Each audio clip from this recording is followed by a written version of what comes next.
काँग्रेस आणि राष्ट्रवादी यांची येणाऱ्या निवडणुकीत आघाडी झाली तर या आघाडीचा मुख्यमंत्री कोण राहील? कोर्टातही केस जिंकली नाही तरी वकील फी घेतात.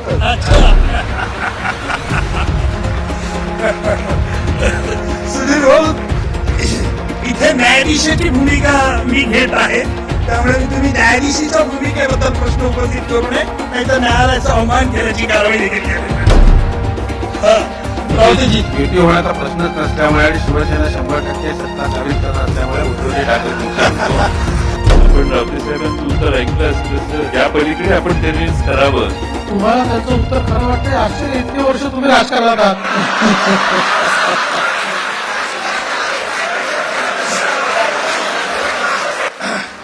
आपसातील दुही चव्हाट्यावरती येऊ देऊ नका, असं माझं चाही या मंचावरच्या सगळ्या सभासदांना म्हणणं आहे. कॅमेरे बघतात आहेत, आपण म्हणतात मी भांडण लावतोय, हे कॅमेरेच तुमच्या पुढे तुमच्या भांडण लावण्याची शक्यता आहे, याची आपण खात्री ठेवा.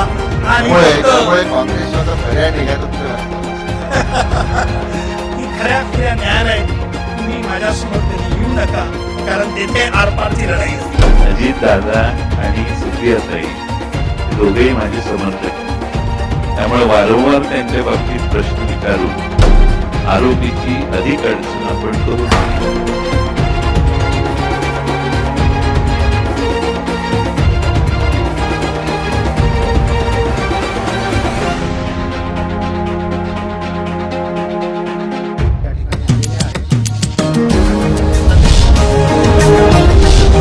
आपण कार्यक्रमाला सुरुवात करणार आहोत. आपल्या सर्वांचं पुन्हा एकदा मनापासून स्वागत.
सर्व मान्यवर, माननीय मुख्यमंत्री,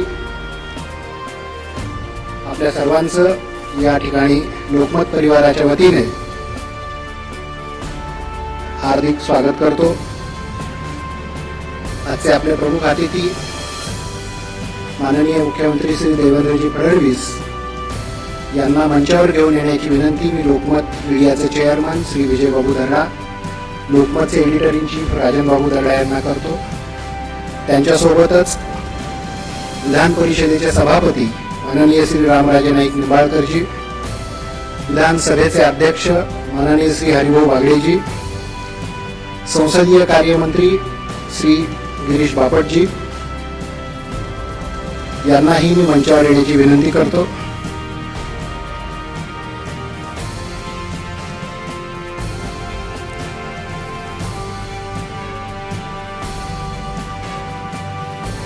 श्रद्धेय आदरणीय श्री जवाहरलालजी दर्डा यांच्या प्रतिमेसमोर दीप प्रज्वलन करून कार्यक्रमाची सुरुवात होईल. मी सर्व सन्माननीय पाहुण्यांना विनंती करतो की आपण दीप प्रज्वलन करावं.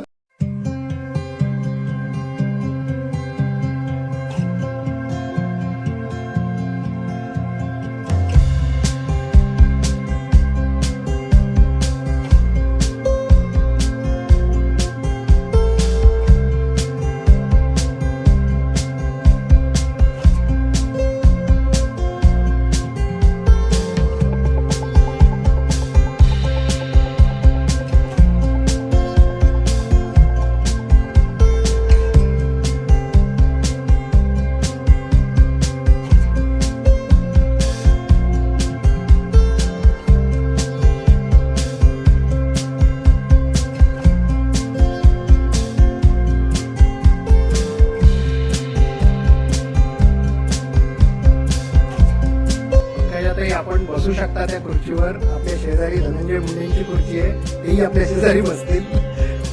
बाजूची आहे का त्याच्या? रावते साहेबांनी लगेच खुलासा केला ती पलीकडची.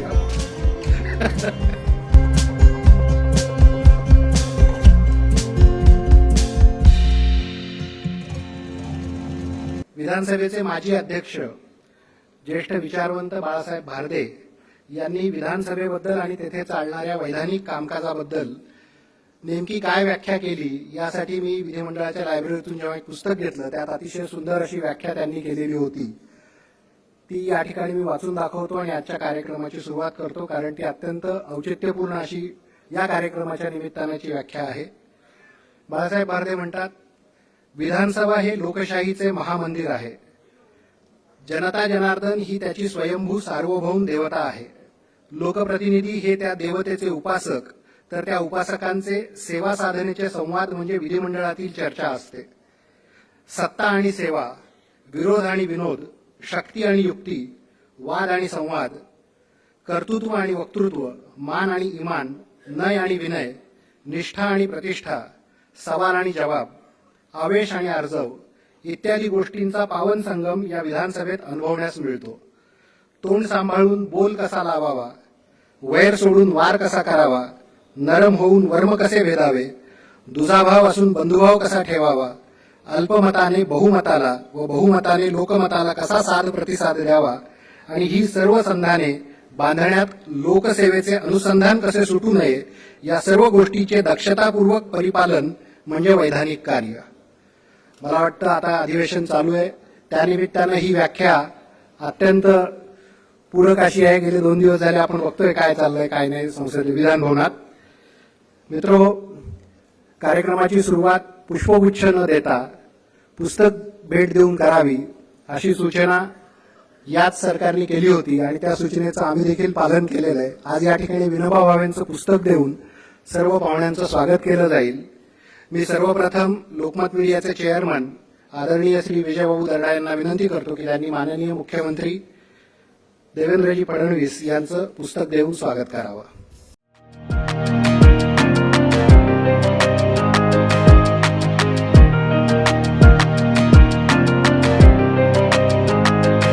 यानंतर लोकमत ग्रुपचे editor in chief Shri Rajendra Babu Darda यांना मी विनंती करतो की त्यांनी विधान परिषदेचे सभापती माननीय श्री रामराजे नाईक निंबाळकरजी यांचं स्वागत करावं.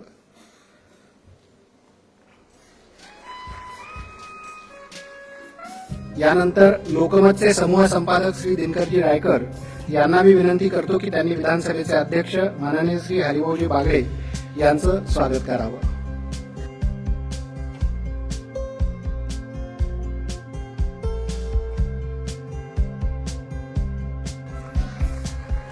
यानंतर लोकमत नागपूर आवृत्तीचे संपादक श्री दिलीप तिखिलेजी यांना मी विनंती करतो की त्यांनी संसदीय कार्यमंत्री गिरीश बापटजी यांचं या ठिकाणी स्वागत करावं.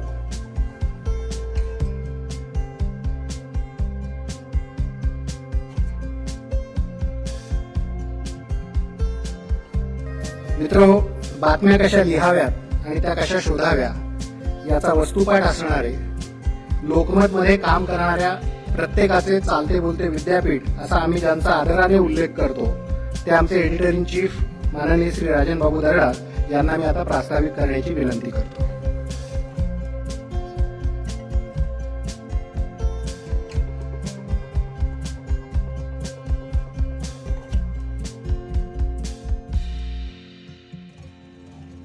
आज लोकमत की अदालत आहे आणि लोकमत की अदालत मध्ये आज निश्चितपणे इथे मी बघतोय तेव्हापासून की आमचे मित्र जयंतरावजी तयारीच करतायत मला असं वाटतं आणि त्यांच्या बाजूला मला माहित नाही की अगोदर प्रश्न त्यांना मिळतात की काय, पण त्यांच्या बाजूला प्रख्यात वकील ऍडव्होकेट उज्ज्वल निकमजी आहे आणि आज ही जुगलबंदी निश्चित रंगेल याबद्दल माझ्या मनात कोणतीही शंका नाही.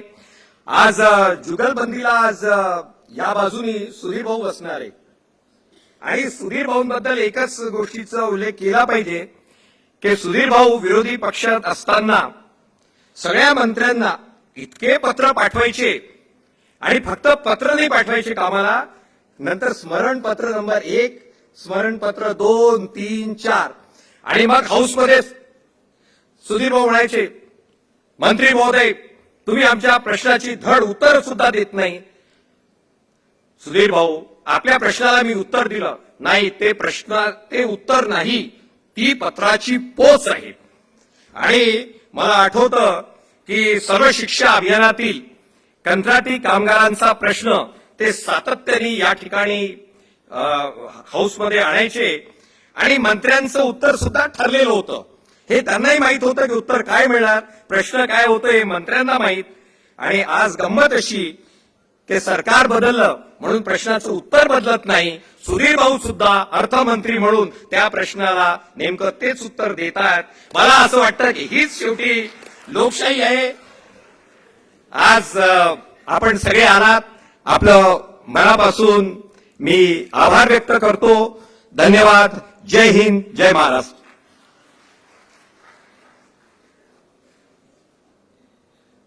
धन्यवाद राजन बाबू. प्रत्येक गोष्टीचं जसं एक स्थान महात्म्य असतं की इथे गेलं तर चहा चांगला मिळतो, तिथे गेलं तर मिसळ चांगली मिळते, तसं ते विधान भवनाचं आहे. त्या बाजूला बसलं की वेगळी भूमिका असते, या बाजूला बसली की वेगळं स्थान महात्म्य असतं त्याचं. मित्रहो, आता आपण लोकमत की अदालत कार्यक्रम सुरू करणार आहोत. लोकमतच्या कोट्यावधी वाचकांच्या वतीनं एक अनोखा खटला आपल्या समोर उभा राहील. वाचकांच्या मनात नेत्यांविषयी असणारे प्रश्न, आरोप 4 प्रमुख पक्षांच्या 4 नेत्यांवर ठेवले जातील. त्यासाठी लोकमत वाचकांच्या वतीनं हा खटला चालवण्याचं काम प्रख्यात वकील ऍडव्होकेट उज्ज्वल निकमजी करतील आणि मान्यवर नेते स्वतःचा बचाव स्वतःच करतील. या खटल्यात न्यायाधीशाचं काम सभागृहात बसलेले आपण सगळे करणार आहात. आणि आता मी 4 पक्षाच्या 4 प्रमुख मान्यवरांना या ठिकाणी आमंत्रित करतो. ते व्यासपीठावर येतील. लोकमतचे editor in chief Shri Rajan Babu Darda त्यांचं पुस्तक देऊन आधी स्वागत करतील आणि मग लगेच लोकमत अदालत सुरू होईल. सगळ्यात आधी ज्यांचा उल्लेख चालतं बोलतं कॉम्प्युटर केला तर वावगं ठरणार नाही, राज्यभरात वृक्ष लागवडीसाठी झपाटल्यासारखं अहोरात्र काम करणारे आणि आपण घेतलेल्या निर्णयाचा आणि केलेल्या घोषणेचा अत्यंत चिवटपणे पाठपुरावा करणारे राज्याचे वित्त, नियोजन आणि वनमंत्री माननीय श्री सुधीरभाऊ मुनगंटीवार. आरोपी नंबर 1 मी राजन बाबू, मुख्य आरोपी. मी राजन बाबूंना विनंती करतो की त्यांनी सुधीर भाऊंचं या ठिकाणी स्वागत करावं.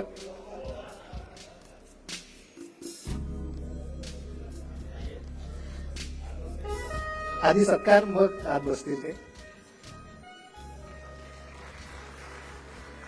स्वर्गीय बाळासाहेब ठाकरे यांच्यापासून ते आता उद्धवजी आणि आदित्यच्या सोबत खांद्याला खांदा लावून ज्यांनी शिवसेना महाराष्ट्रात वाढवली असे राज्याचे परिवहन मंत्री माननीय श्री दिवाकरजी रावते.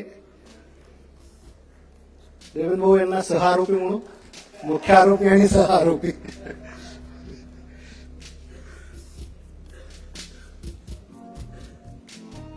रावते साहेबांचंही या ठिकाणी आपण टाळ्यांनी स्वागत करूया. कृषी क्षेत्राचा प्रचंड अभ्यास असणारे, मार्केट कमिट्यांशिवाय शेतकऱ्यांचा माल थेट जनतेपर्यंत विक्रीला नेला पाहिजे या संकल्पनेचे जनक, काँग्रेसचे ज्येष्ठ नेते आणि विधानसभेचे विरोधी पक्षनेते माननीय श्री राधाकृष्ण विखे पाटील यांना मी मंचावर आमंत्रित करतो.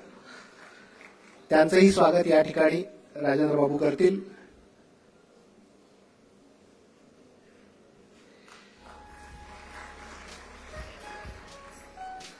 राज्याचा अर्थसंकल्प सर्वाधिक काळ मांडणारे माजी अर्थ व नियोजन मंत्री अत्यंत मिश्किलपणे समोरच्या व्यक्तीची टोपी उडवण्यात माहीर असणारे आणि नुकतेच ज्यांची निवड राष्ट्रवादी पक्षाच्या प्रदेशाध्यक्षपदी करण्यात आली आहे असे राष्ट्रवादीचे धडाडीचे नेते माननीय श्री जयंत पाटीलजी.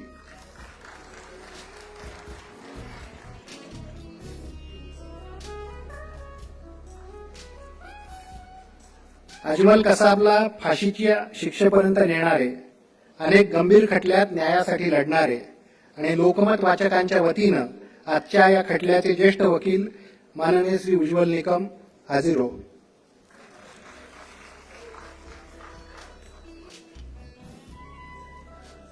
मित्रहो, मी आता आपल्यात फार वेळ घेत नाही आणि उज्ज्वल निकम यांना विनंती करतो की त्यांनी कोर्टाचं काम सुरू करावं.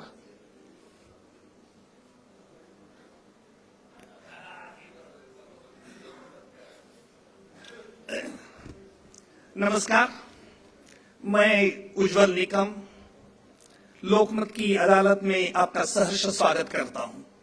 हे हिंदीत एवढ्याच करता बोललो कारण टायटल हिंदीमध्ये होतं, लोकमत की अदालत. पण मी सर्वांचं इथे सहर्ष स्वागत करीत आहे आणि महाराष्ट्राच्या दृष्टीने आज अत्यंत महत्वाचा असा दिवस आहे. पावसाळी अधिवेशन चालू असताना, आरोप प्रत्यारोपांच्या फैरी झडत असताना सत्ताधारी व विरोधक यांना आज कठड्यात बसवणारे दैनिक लोकमतचे विजय बाबू, राजेंद्र बाबू आणि लोकमत परिवारचं मी अभिनंदन करतो. आज ही मंचावर बसलेली मंडळी वेगवेगळ्या विचार प्रणालीची, परंतु काही घटिका का होईना, परंतु आपल्या समोर आज एकत्र आलेत म्हणून मी या चौघांचं देखील तात्पुरते अभिनंदन करतो. मी गेल्या काही वर्षापासून एकाच पक्षाचं काम करतोय. तुमच्या मनात प्रश्न उद्भवला असेल, मी पक्ष कधी बदलला नाही, सरकार आली गेली, पक्ष कधी सोडला नाही, कारण माझा पक्ष हा न्यायाचा पक्ष आहे. आणि म्हणून मी जरी हे चौघं लर्नेट विद्वान ज्यांना आम्ही म्हणतो असे आरोपीच्या कठड्यात जरी आज पिंजऱ्यात बसत असले तरी त्यांना न्याय मिळेल याची मी ग्वाही देतो. मी आज लोकमतच्या वाचकांच्या वतीने लोकांच्या मनात राजकारण आणि राजकारणी यांच्या बाबतीत अनेक शंका कुशंका येत असतात आणि त्या सगळ्यांचं निराकरण करण्याकरता मी वैदर्भीय भाषेत आपल्यासमोर उभा ठाकला आहे. विधिमंडळात सत्ताधारी व विरोधक यांचे मेतकूट असते का? हे खरोखर एकमेकाला विरोध करतात का फक्त त्यांच्यात लुटुपुटूची लढाई असते? असे अनेक प्रश्न जनतेच्या मनात उपस्थित होत असतात. सध्या विधिमंडळात सत्ताधारी पक्षाचे काही लोक विरोधी पक्षाचं काम देखील करत असतात. माननीय मुख्यमंत्री मंद हास्य करतात. मी त्यांना विचारणार नाही हे खरं का खोटं, कारण विचारलं त्यांचं उत्तर मला माहिती आहे की आमच्या पक्षात लोकशाही जिवंत असल्याचे लक्षण आहे. पण विरोधकांना देखील आपण सत्ताधारी आहोत अशा थाटात ते वावरत असतात आणि काही वेळाला ते विरोधक आहे हे देखील विसरत असतात.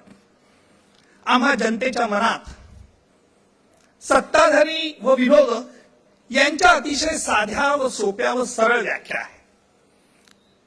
सत्ताधाऱ्यांनी शेंडा म्हटलं की ते बुडूक कसं आहे हे दाखवण्याचा आटोकाट प्रयत्न करणारे अजितदादा याच्याशी सहमत होते आणि तो शेंडाच कसा आहे हे ठामपणे सांगत असतात ते सत्ताधारी.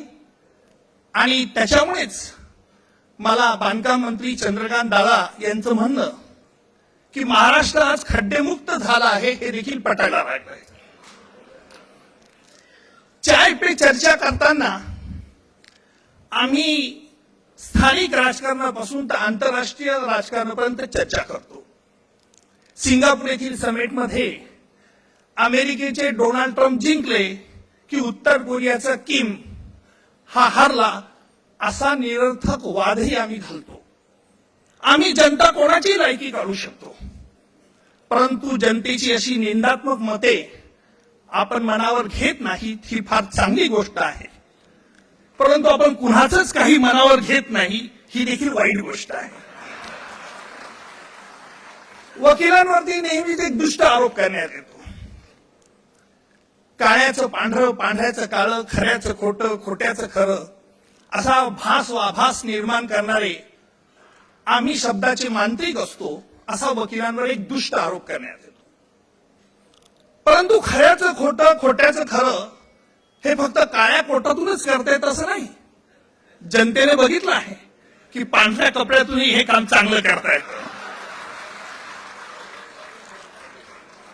न्यायालयात फितूर साक्षीदाराची, कारण मी आरोपीची तर्फे कधी आजपर्यंत आयुष्यात बचाव कधीच केला नाही. महाराष्ट्रात मी एकटा असा आहे की फक्त आरोपी आरोपींच्याच विरुद्ध लढतो. आणि म्हणून न्यायालयामध्ये फितूर साक्षीदाराची ज्यावेळेला मी उलट तपासणी घेऊन त्याला खिंडीत पकडत असतो. परंतु आज मला खरोखर खिंडीत पकडल्यासारखं झालेलं आहे.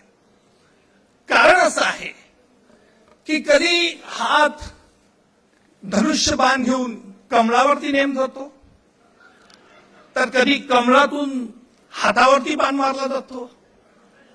आणि हे सगळं कमी की काय, म्हणून मुख्यमंत्री महोदय ज्या वेळेला घड्याळाची टिकटिक सुरू होते त्यावेळेला सर्वजण शांत होतात. आपल्या मनात प्रश्न असेल का? कारण असं आहे, घड्याळ कधी केव्हा कोणाचे 12 वाजेल याचा नेम नसतो. आणि जयंतराव देखील मंद हास्य तेवढ्याच करताय. ही सारी जयंतराव मोकळेपणाने हसणार नाहीत. दिलखुलास हसणं त्यांचा स्वभाव नाही याची मला कल्पना आहे, कारण नुकतीच नाव पैल तीराला लागली आहे. अजून अडथळ्याची शर्यत बरीच पार करायची आहे याची मला कल्पना आहे. पण ही सारी कसरत लक्षात ठेवणारी जनता मात्र हुशार आहे, एवढं लक्षात ठेवा. आणि मी आता माझ्या प्रश्नांना सुरुवात करणार आहे. परंतु ही देखील मी गोष्ट प्रामाणिकपणे कबूल करतो की मंचावर उपस्थित असलेल्या या चारही अलेज्ड आपण म्हणूया, ज्यांच्यावरती आरोप ठेवण्यात येतील, त्यांच्या मनात काय चाललंय हे अख्ख्या महाराष्ट्राला समजेना, तेव्हा माझी काय दिशात आहे. परंतु तरी सुद्धा आपण यांच्याकडनं जाणून घेण्याचा प्रयत्न करणार आहोत.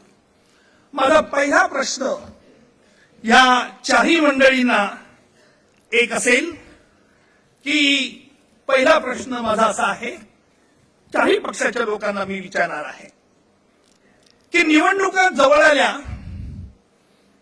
की उड्या मारण्याचा खेळ सुरू होतो. यात गुन्हेगारी पार्श्वभूमी असलेले समाजकंटक व गुंडही येतात.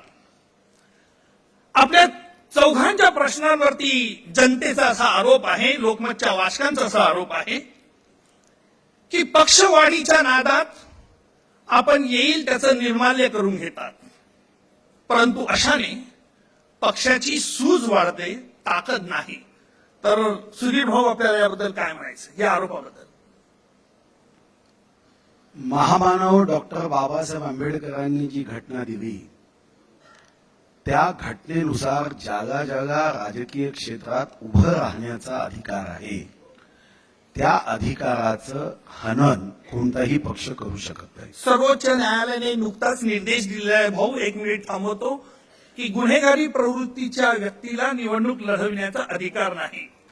गुन्हेगार प्रवृत्तीच्या व्यक्तीला निवडणूक लढवण्याचा अधिकार नाही, ज्याला शिक्षा झाली आहे. शिक्षा झाली तर तो सर्वच पक्ष मान्य करतात. तुम्ही होणार नाही शिक्षा याची कशी खात्री नाही, आहे? त्याला सर्वच पक्ष मान्य करतात की ज्याला 2 वर्षाच्या वरती शिक्षा झाली त्याला निवडणूक लढण्याचा अधिकार नाही. पण अनेकदा मी हे तुमच्या नम्रपणे लक्षात आणून देतो आणि ज्याची सर्व जनतेने नोंद घेतली पाहिजे. मला एका वर्तमानपत्राने बातमी छापली की आमच्या एका मंत्रिमंडळातल्या सहकारी मंत्र्यावर आणि माझ्यावर आमच्यावर सर्व जास्त केसेसमध्ये आम्ही आहोत. पण कधी याचा प्रयत्न केला का की या केसेस कशाच्या होत्या?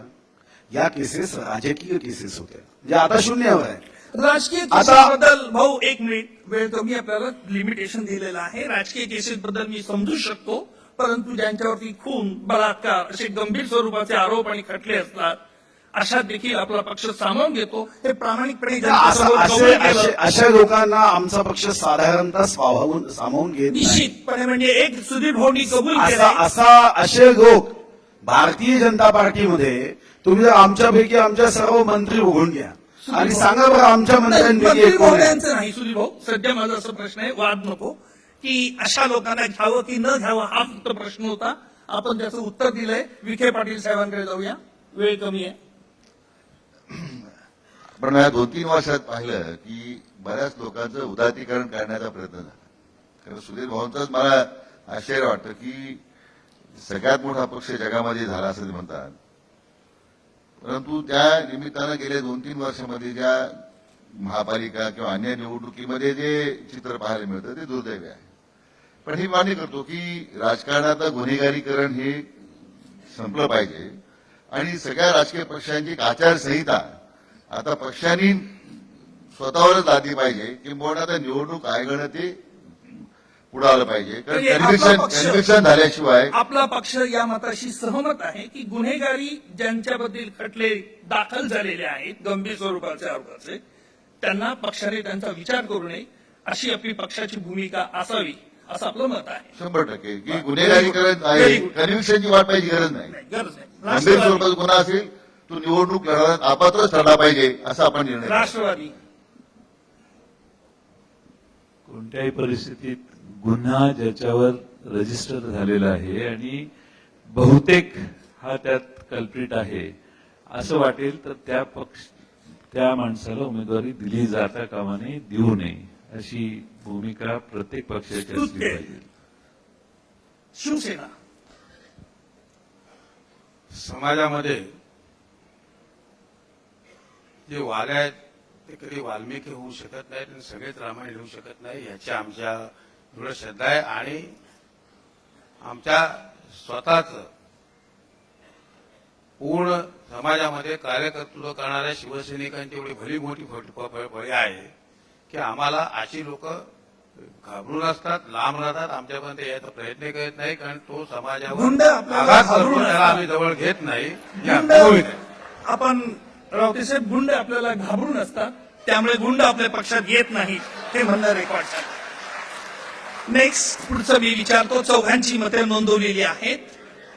पुढचा प्रश्न माननीय अध्यक्ष महोदय आणि सभापती महोदय यांना मी विचारणार आहे. फार महत्वाचा प्रश्न आहे आणि माझा प्रश्न दोघांच्याही करता एक समान प्रश्न असा आहे की विधिमंडळ हे कायदे करण्याचं पवित्र सभागृह आहे, परंतु हल्ली जनता जे बघते, सभागृहात गोंधळ घालणे, सभागृहातला अध्यक्ष किंवा सभापतींचा राजदंड पळवणे, कागदी बोळे फेकणे, एकमेकावरती धावून जाणे आणि अध्यक्ष किंवा सभापतींच्या समोरच्या हौद्यात बैठका मारणं, असं अनेक आमदारांकडनं होत असतं. नाही असं नाही, कारण अनेक असतील, परंतु विधिमंडळे कायदे बनवण्यासाठी आहेत की गोंधळ बनवण्यासाठी? प्रश्न एक. प्रश्न दोन, असे प्रकार थांबावे, असंसदीय प्रकार, त्याकरता आपण काय उपाय योजू इच्छितात आणि सांगू इच्छितात? मीच पहिल्यांदा उत्तर देण्याचा प्रयत्न करतो. या सदनात बसलेला प्रत्येक माणूस, प्रत्येक व्यक्ती, स्टेजवरच्या बाहेरची, पुढची, आणि आपण स्वतः वकील साहेब, जी, विधिमंडळ हे कायदे करण्यासाठी असते याविषयी कोणाच्या मनात काही शंका नाहीये. परंतु आपण जे, मी अर्धा वकील आहे हे आपल्याला चांगलं माहिती आहे. बरोबर. अर्धाच आहे मी. ऍलिगेशन जे आपण करताय की विधिमंडळात हे सगळं घडतंय, अलिगेशन नाही, ही फॅक्ट आहे. रोज आम्ही बघतो. माझं उत्तर दिल्यावर आपण जर निर्णय घेतला तर बरोबर मी आहे. निर्णय नाही घेत, मी फक्त करेक्ट केला आपल्याला. ठीक, असं आहे. याचं उत्तर खरं माझ्याकडनं घेण्यापेक्षा राजेंद्र बाबूंनीच दिलेलं आहे. की जेवढं संसदीय आहे बरोबर. तेवढंच आपल्याला का बघायला मिळतं याचं उत्तर आपण दिलं तर बरोबर. रात्री 12 वाजता चॅनलवाल्यांना आणि पत्रकारांना विचारलं पाहिजे. मी चॅनेलवाल्याशी बोलू शकत नाही, कारण मी सभापती या नात्याने बोलतोय. सातारा जिल्ह्यात आला तर मी चॅनेलवाल्याशी बोलू शकतो. सांगायचा मुद्दा एकच आहे साहेब, की चॅनेलमध्ये दाखवलेलं हे 10% 20% असतं. 12 वाजता रात्री जर राजेंद्र बाबू मंत्री म्हणून उत्तर देत असताना आत्ताचे मुख्यमंत्री त्यावेळेस एकटे बाकावर बसून कोरम नसताना असंच त्यांना बहुतेक म्हणायचं असतं, हे जर उत्तर ऐकलं असेल तर हे कायदे करण्याचं धोरण ठरवण्याचं सदन आहे की नाही एवढाच खरा निर्णय आहे. आणि तो आपण प्रश्नाला उत्कृष्टरित्या बदल दिली, कारण जरी आपण वकील अर्धवट असले तरी त्याला वकिली कौशल्याने आपण चांगलं उत्तर दिलंय. अध्यक्ष महाराज, विधिमंडळ हे कायदे बनवणारं मंडळ आहे हे निश्चितपणे, पण आपला जो प्रश्न आहे की काही वेळेला या ठिकाणी गोंधळ घातला जातो बरोबर, आणि सभागृह बंद केलं जातं. खरं म्हणजे असे अपवादात्मक घडतं, रोज रोज घडत नाही. रोज रोज कायदेच होतात. लोकसभा कितीतरी दिवस कामकाज चाललं नाही. विधानसभेत आजही काय झालं? पण आम्ही अजून लोकसभेत नाही, त्याच्यामुळे इथे काय चाललं एवढंच फक्त सांगतो. आपलेच मोठे भाऊ तिथे असणार, हरकत नाही. सफाईने उत्तर टाळलं. अध्यक्ष आणि सभापती असल्यामुळे त्यांना काही खास दर्जा आहे, त्याच्यामुळे मी त्यांची इथे उलट तपासणी घेणार नाही. आता पहिला राऊंड आपला सुरू व्हायचा आहे. हा कॉमन, प्रत्येकाला मी स्वतंत्र प्रश्न विचारणार आहे. पहिला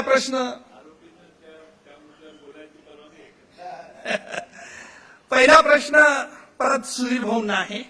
सुधीर भाऊ, महाराष्ट्रातील 14 कोटी जनतेला, 14 कोटी आणि 27 लाख लोकसंख्येच्या जनतेला सार्थ अभिमान आहे की सौभाग्यवती सपनाताई या देशातील सर्वात श्रीमंत देवस्थान तिरुपती बालाजीचे विश्वस्त धारक. आम्ही तुमचं अभिनंदन करतो.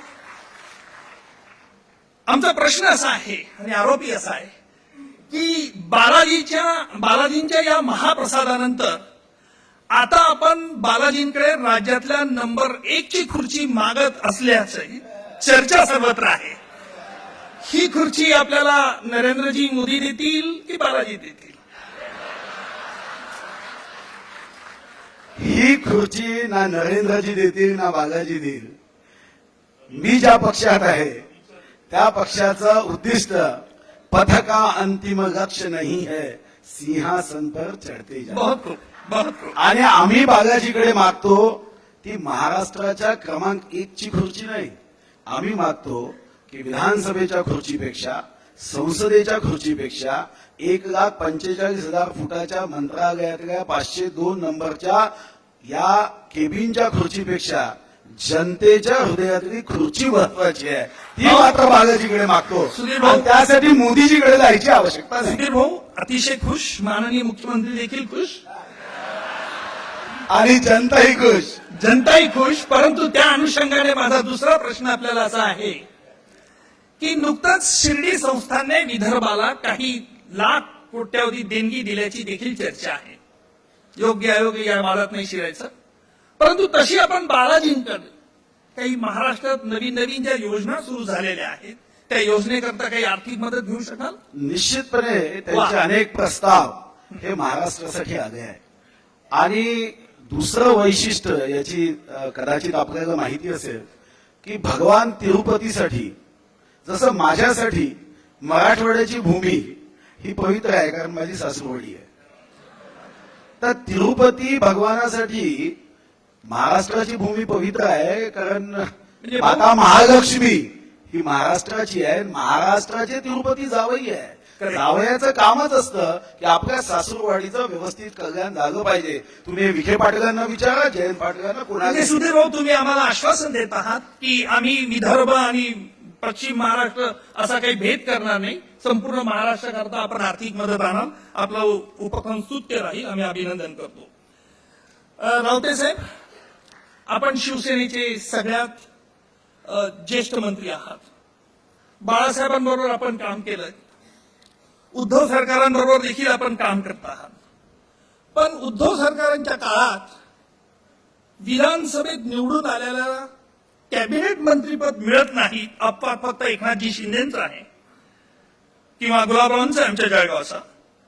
परंतु आरोप असा आहे की विधान परिषदेमधील ज्येष्ठ मंडळी विधानसभेच्या आमदारांना मंत्रीपद मिळू देत नाही असा आपल्यावरती आरोप आहे. एकतर सत्तेमध्ये मंत्री कोणाला करायचा हा निर्णय आमच्याकडे पक्षप्रमुख घेतात. आदरणीय शिवसेना प्रमुख होते त्याही वेळेला तो निर्णय शिवसेना प्रमुख घेत असायचे. आमच्याकडे फाजील लोकशाहीला वाव नाही याची आपल्याला कल्पना आहे. नंबर 2, लोकशाहीला वाव नाही. नंबर 2, आमचे एकूण 12 मंत्री आहेत. त्यापैकी फक्त 4 मंत्री हे विधान परिषदेचे आहेत. बाकी सर्व जनतेतना निवडून आलेले आमदार आहेत. नंबर 3, केंद्रापासून ते राज्यापर्यंत आमच्या पक्षाव्यतिरिक्त सत्तेत असलेला भारतीय जनता पक्ष ते केंद्रामध्ये असलेल्या आदरणीय मोदी सरकारांच्या पक्षात प्रमुख खाती ही लोकप्रतिनिधींपेक्षाही लोकातून निवडून आलेल्या खासदारांपेक्षाही ज्यांची राज्य सरकारला केंद्र सरकारला त्यांच्या अनुभवाची त्यांच्या कार्याची आणि पक्ष कार्यामध्ये असलेल्या त्यांच्या आजपर्यंत केलेला सन्मान देण्यासाठी पक्ष नेतृत्व नेहमी निर्णय घेते. आणि म्हणून ते जेटली जे असोत मग आमचे पुण्याचे शिक्षण मंत्री जावळेकर असोत किंवा आमचे रेल्वे मंत्री अधिक अर्धा काळ असलेले आता अर्थमंत्री आमचे पियुष गोयल असोत अशा अनेक.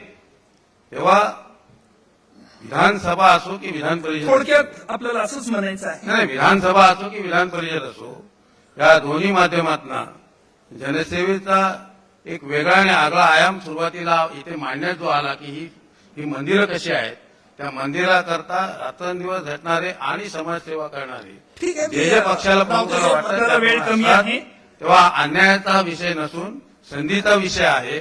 आणि भविष्यामध्ये चांगलं काम करणाऱ्या मंडळींना संधी मिळेल असं आपण संधी पक्ष 100% मिळेल. नेतृत्वाच्या 100% पक्ष नेतृत्वाच्या कानावरती घालाल आणि पक्ष नेतृत्वाला सांगाल असं आपल्याला थोडक्यात म्हणायचं आहे हे आम्ही समजू शकतो. विखे पाटील साहेब, माझा प्रश्न आणि आपल्याला आरोप असा आहे की प्रदेशाध्यक्ष अशोकरावजी चव्हाण, आपले माजी मुख्यमंत्री पृथ्वीराज बाबा आणि आपल्याच जिल्ह्यातील आपले स्नेही आपले जिल्ह्यात मित्र बाळासाहेब थोरात यांच्यातील वैमनस्यामुळे राज्यात काँग्रेस दुबळी झाली आहे असा आरोप आपल्याला आहे. काय म्हणायचं आपल्याला? अशी काही वस्तुस्थिती नाही आहे. शेवटी पक्षाच्या कामामध्ये प्रत्येकाचं स्थान तेवढंच महत्वाचं आहे. पक्षांतर्गत कुरबुरी कोणत्या पक्षात नाहीये. जिवंत लोकशाही. पण त्याचा अर्थ मला असं वाटतं की कोणत्याही पक्षामध्ये असणाऱ्या वादाचा परिणाम त्या पक्षाच्या वाढीसाठीच होतो. काँग्रेस पक्ष काहीतरी अपवाद नाहीये. आणि मला असं वाटतं की हे पृथ्वीराज चव्हाण असतील, अशोकराव असतील, बाळासाहेब असतील, व्यक्तिगत आमच्यात काही मतभेद असले तरी काँग्रेस पक्षाच्या हिताकरता काँग्रेस पक्षाच्या वाढीसाठीच आमचं सगळ्यांचं एकच लक्ष आहे. काय मतभेद जेव्हा हे चव्हाट्यावरती येतात आणि दैनिक लोकमत हे जाहीररित्या बातमी छापतात तेव्हा वाचकांच्या मनात हे प्रश्न उद्भवतात. आम्हाला कल्पना आहे की तुमच्या प्रेमाचे मधुर संबंध आहेत, त्याबद्दल आम्हाला म्हणायचं नाही. मी पुढचा प्रश्न जयंतरावांना विचारत आहे.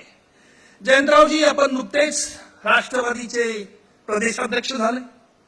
अशी चर्चा आहे की हे पद आपल्याला दादांमुळे मिळाले नाही तर ताईंमुळे मिळाल्याची चर्चा आपल्याच पक्षात आहे. त्यामुळे आपण आता दादागिरीला घाबरत नाहीत असं देखील बोललं जातं. हा प्रश्न आहे का कॉमेंट आहे? आरोप आहे. आरोप आहे. दोघांमुळे मिळालं नाही, शरद पवारांच्यामुळे मिळालं. वा, मी दुसऱ्या राऊंडकडे जातो, जास्त त्याच्यावरती छेडत नाही. दुसरा राऊंड परत सुधीर भाऊंकडे वळतो. सुधीर भाऊ, पक्षाचे ज्येष्ठ नेते प्रमोदजी महाजन यांच्यानंतर शिवसेना आणि भाजप यांच्यामधील सुसंवाद निर्माण व्हावा याकरता आपण सतत प्रयत्नशील होतात आहेत, हे सगळ्या महाराष्ट्राने पाहिलेलं आहे. परंतु त्याला फारसं यश मिळत नाही. आणि त्यावरती शिवसेनेचा असा आरोप आहे की भाजपाचं आजवरचं वागणं त्याला अडसर येत आहे, अडसर निर्माण करीत आहे. काय म्हणायचं आपल्याला? मला असं वाटतं की आपण कधीतरी ते गाणं ऐकलंय, नाना करते प्यार तुम्ही से कर बैठे. कधीतरी असं होत असतं की नाना करते युती तुम्ही से कर बैठे, असं होऊ शकतं. आता मतमतांतरे असतात, पण माझ्याकडे वनमंत्री म्हणून वाघाचं संवर्धन आणि संरक्षण करण्याची जबाबदारी आहे आणि ती मी पूर्ण प्रामाणिकपणे करेन. वा, सुंदर उत्तर दिलेलं आहे. वाघाला निरोप जरूर मिळेल आणि वाघ आणि कमळ एकत्र फुलतील अशी आपण अपेक्षा करूया. रावतेजी, आम्ही प्रथम हा क्रम असा ठेवला की भाजपानंतर रावतेजी, कारण असे भाजप आणि शिवसेनेची सध्या तरी महाराष्ट्रात बाहेरून काय माहिती नाही पण आतून एकी तरी दिसते, म्हणून हा प्रश्न दोघांना आम्ही क्रम असा ठेवलेला आहे. रावतेजी, आम्हाला प्रश्न आमचा असा आहे की आपण एसटी गाडीचा रंग बदलवला, शिवशाही, शिवरथ असं बारसं देखील आपण केलं. आरोप असा आहे की एसटी महामंडळातील मान्यता प्राप्त कामगार संघटना संपवून आपण कामगार सेनेचा शिरकाव करण्यासाठी काही खास प्रयत्न करीत असतात, खतपाणी घालत असतात. आणि त्यालाच अनुषंगाने शिवशाहीचे चालक हे आपण सध्या कंत्राटी पद्धतीने नियुक्त केले. त्यामुळे महाराष्ट्रात जनतेची जी बस आहे शिवशाही बस, या शिवशाही बसचे या ड्रायव्हर्समुळे अपघात वारंवार व्हायला लागलेले आहेत आणि त्याचा असा आपल्यावरती आरोप आहे. उत्तर थोडक्यात हवंय रावते साहेब. आपण नमूद केलेलं बाब लक्षात घेऊन चुकातून सुधारणा करणं त्याला प्रगती म्हणतात. गुड. आणि म्हणून सर्व कंटाळी बस नाहीत, 500 ह्या गाड्या, 500 ह्या शिवशाही ह्या स्वतः महामंडळाच्या आहेत.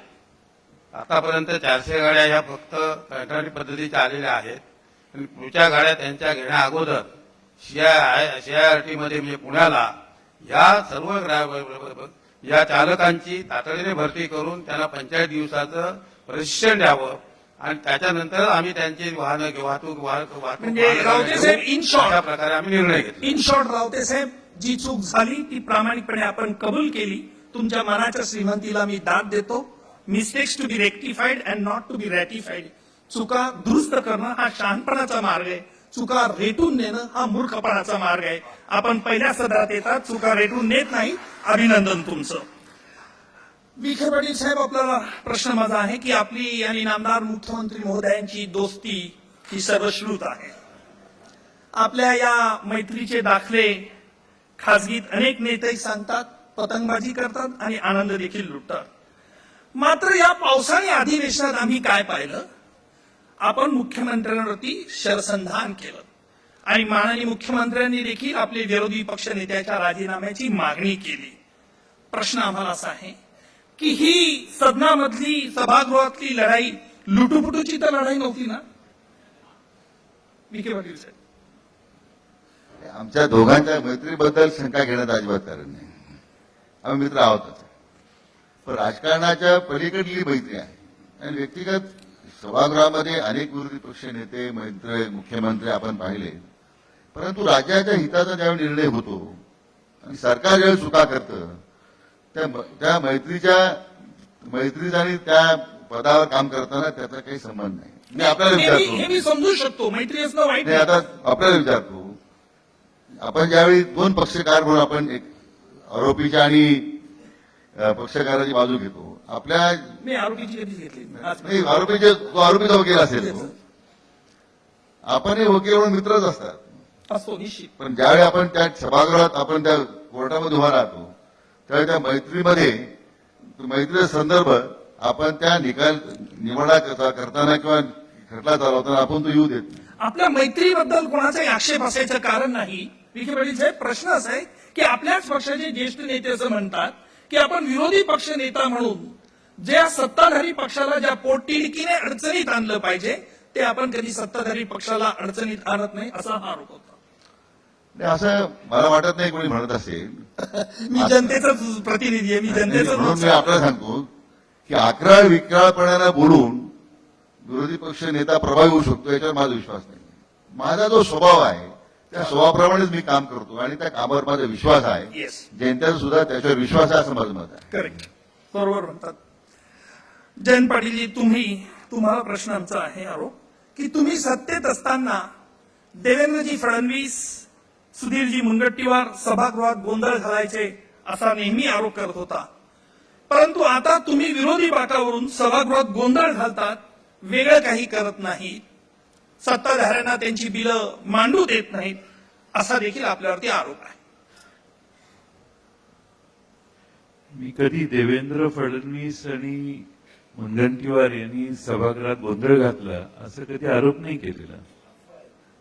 आणि मी सत्तारूढ पक्षाला बिलं मांडण्यासाठी कधी विरोध केलेला नाही. माझी एवढीच विनंती सत्तारूढ पक्षाला असते की गोंधळ घालून बिलं ओढून काढणं हे न होता प्रत्येक बिलावर चर्चा झाली पाहिजे.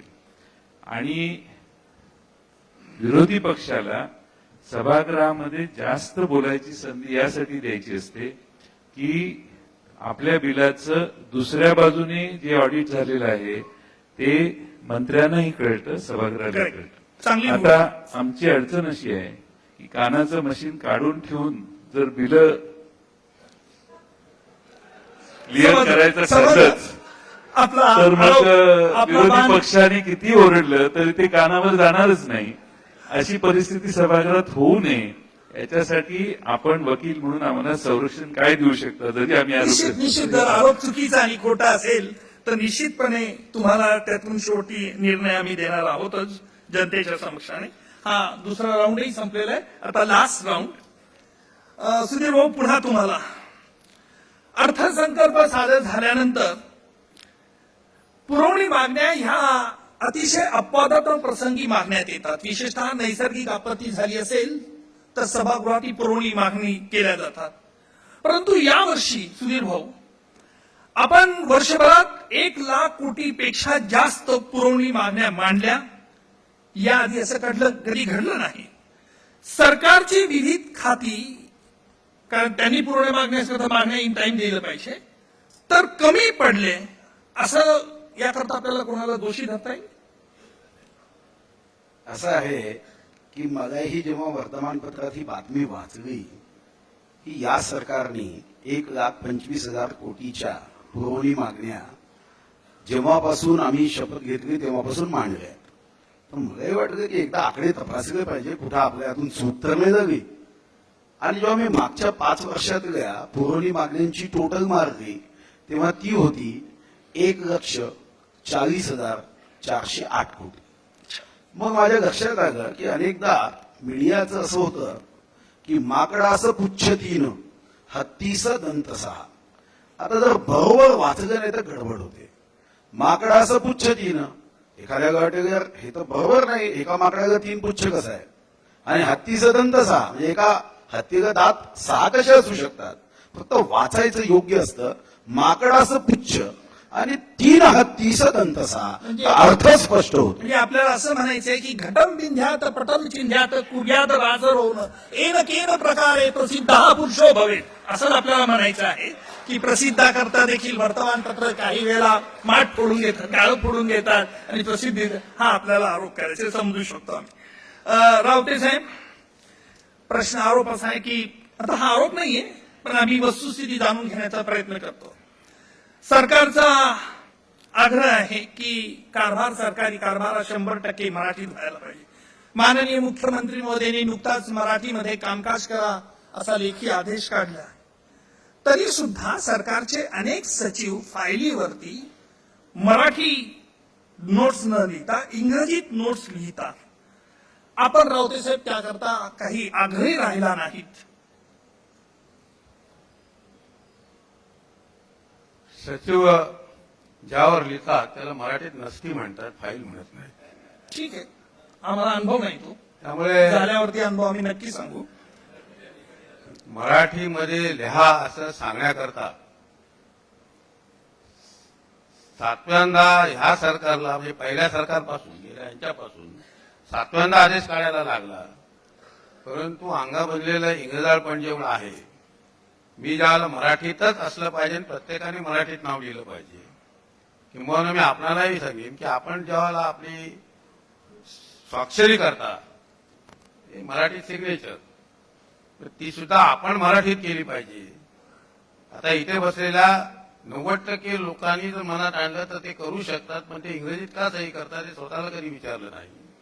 आणि मी ज्या खात्याचा मंत्री आहे त्या खात्याची कुठलीही नसती इंग्रजीमध्ये लिहिली जर आली तर मी ती परत करतो. त्यामुळे माझ्याकडे असलेले सचिव असोत किंवा इतर अधिकारी असोत, हे त्यांना येणाऱ्या वेड्यावाकड्या का होईना, परंतु म्हणजे अक्षर चांगलं नसते पण ते मराठीतच लिहितात. अभिनंदन करतो की मराठीबद्दल नाही नाही, माझा ह्या माध्यमातून आग्रह असा आहे की सर्व मंत्र्यांनी आपल्या मातृभाषेची राज्याची भाषा मराठी असल्यामुळे हा आग्रह सगळ्या करावा. मंत्र्यांनी आपल्या सचिवांना सांगितलं पाहिजे. माननीय मुख्यमंत्री महोदय यांची नोंद घेतील यात शंका नाही. विखे पाटील साहेब, आमचा प्रश्न आहे आपल्याला की आपण विरोधी पक्षनेते म्हणून काम करताना असा कोणता विषय सांगू शकाल की ज्यामुळे सरकारची विधानसभेत कोंडी झाली किंवा सरकारला माघार घ्यावी लागली, म्हणजे लोकांच्या मनात जे संशयाचं भूत आहे ते भूत निघून जाईल. असे अनेक विषय आहेत की प्रत्येक एकच विषय अधिवेशनामध्ये आय विल एक्सेप्ट. की सरकारला प्रत्येक निर्णयामध्ये फेरविचार करण्यासाठी आम्ही भाग पडलेले. एकही विषय नाही असा, अनेक विषय आहेत की एकच असं सांगावं की ज्याच्यामुळे सभागृहाला देखील खात्री पटेल. मला असं वाटतं की माझ्या कामात नुकत्याच झालेल्या विधानसभेत जो काही आरोप केला त्याबद्दल, आता सिडकोच्या जमीन तर घोटाळ्यासंदर्भात त्याच्यावर मुख्यमंत्र्यांनी देखील स्टे देऊन सगळ्यात मागच्या इन्क्वायरी लावल्यात. नाही टाकू देता. आम्ही तर कोणत्याही इन्क्वायरीला ओपन आहोत. सरकार जर इन्क्वायरीची भीती दाखवत आपला स्वतःचा भ्रष्टाचार झाकण्याचा प्रयत्न करत असेल तर ते आम्हाला त्याची म्हणजे काय अडचण आपलं नाही. असं म्हणणं आहे की आपण याबद्दल सरकारला अडचणीत परंतु आणण्याची मला या एकच सांगायचं की त्याला स्थगिती द्यायचं काम सरकारला शेवटी करावं लागलं. पावसाळी अधिवेशनात केलं, ही गोष्ट निश्चित आम्ही नोंद केली आहे. आणि याचाच अर्थ येणारी निवडणूक लवकरच होईल अशी देखील शक्यता आपल्याला वाटते, किंवा होणारी निवडणूक ही मैत्रीपूर्ण असावी याकरता देखील प्रयत्न आपले असावेत, असा देखील जनता अर्थ काढू शकेल. जयंत पाटीलजी, किती गंभीर प्रसंग असला तरी आपण मिश्किलपणे हसून समोरच्या व्यक्तीला खास शैलीत गप्प करतात. हा गुण आपण अजितदादांकडून घेतला आहे का सुप्रियाताईंकडून घेतला आहे?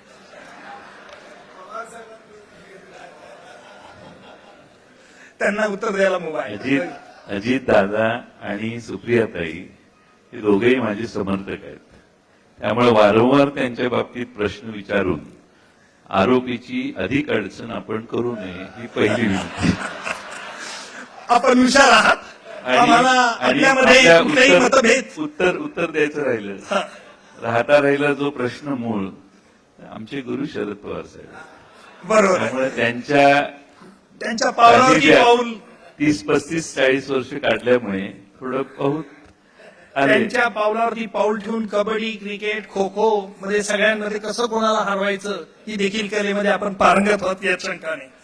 आता मी एक शेवटचा प्रश्न माननीय मुख्यमंत्री महोदय यांना विचारत आहे. पण मी प्रश्न विचारण्या अगोदर ही बाब मुख्यमंत्री महोदय स्पष्ट करू इच्छितो की मी बिगर राजकीय व्यक्ती आहे आणि जनतेचं प्रतिनिधित्व आज येथे करीत आहे.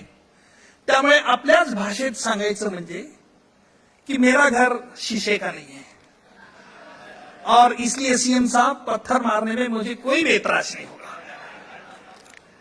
सीएम साहेब, प्रश्न माझा असा आहे आपल्याला की आपण सत्तेत येण्यापूर्वी एसटीची भाडेवाढ, रेल्वे भाडेवाढ किंवा पेट्रोल डिझेल यांच्यात भाववाढ झाली की आपला पक्ष राज्यभर प्रखर आंदोलने करीत असत. जनता पेटून उठायची आपल्या त्या आंदोलनामुळे. हल्ली मात्र सर्वत्र भाववाढ होत आहे.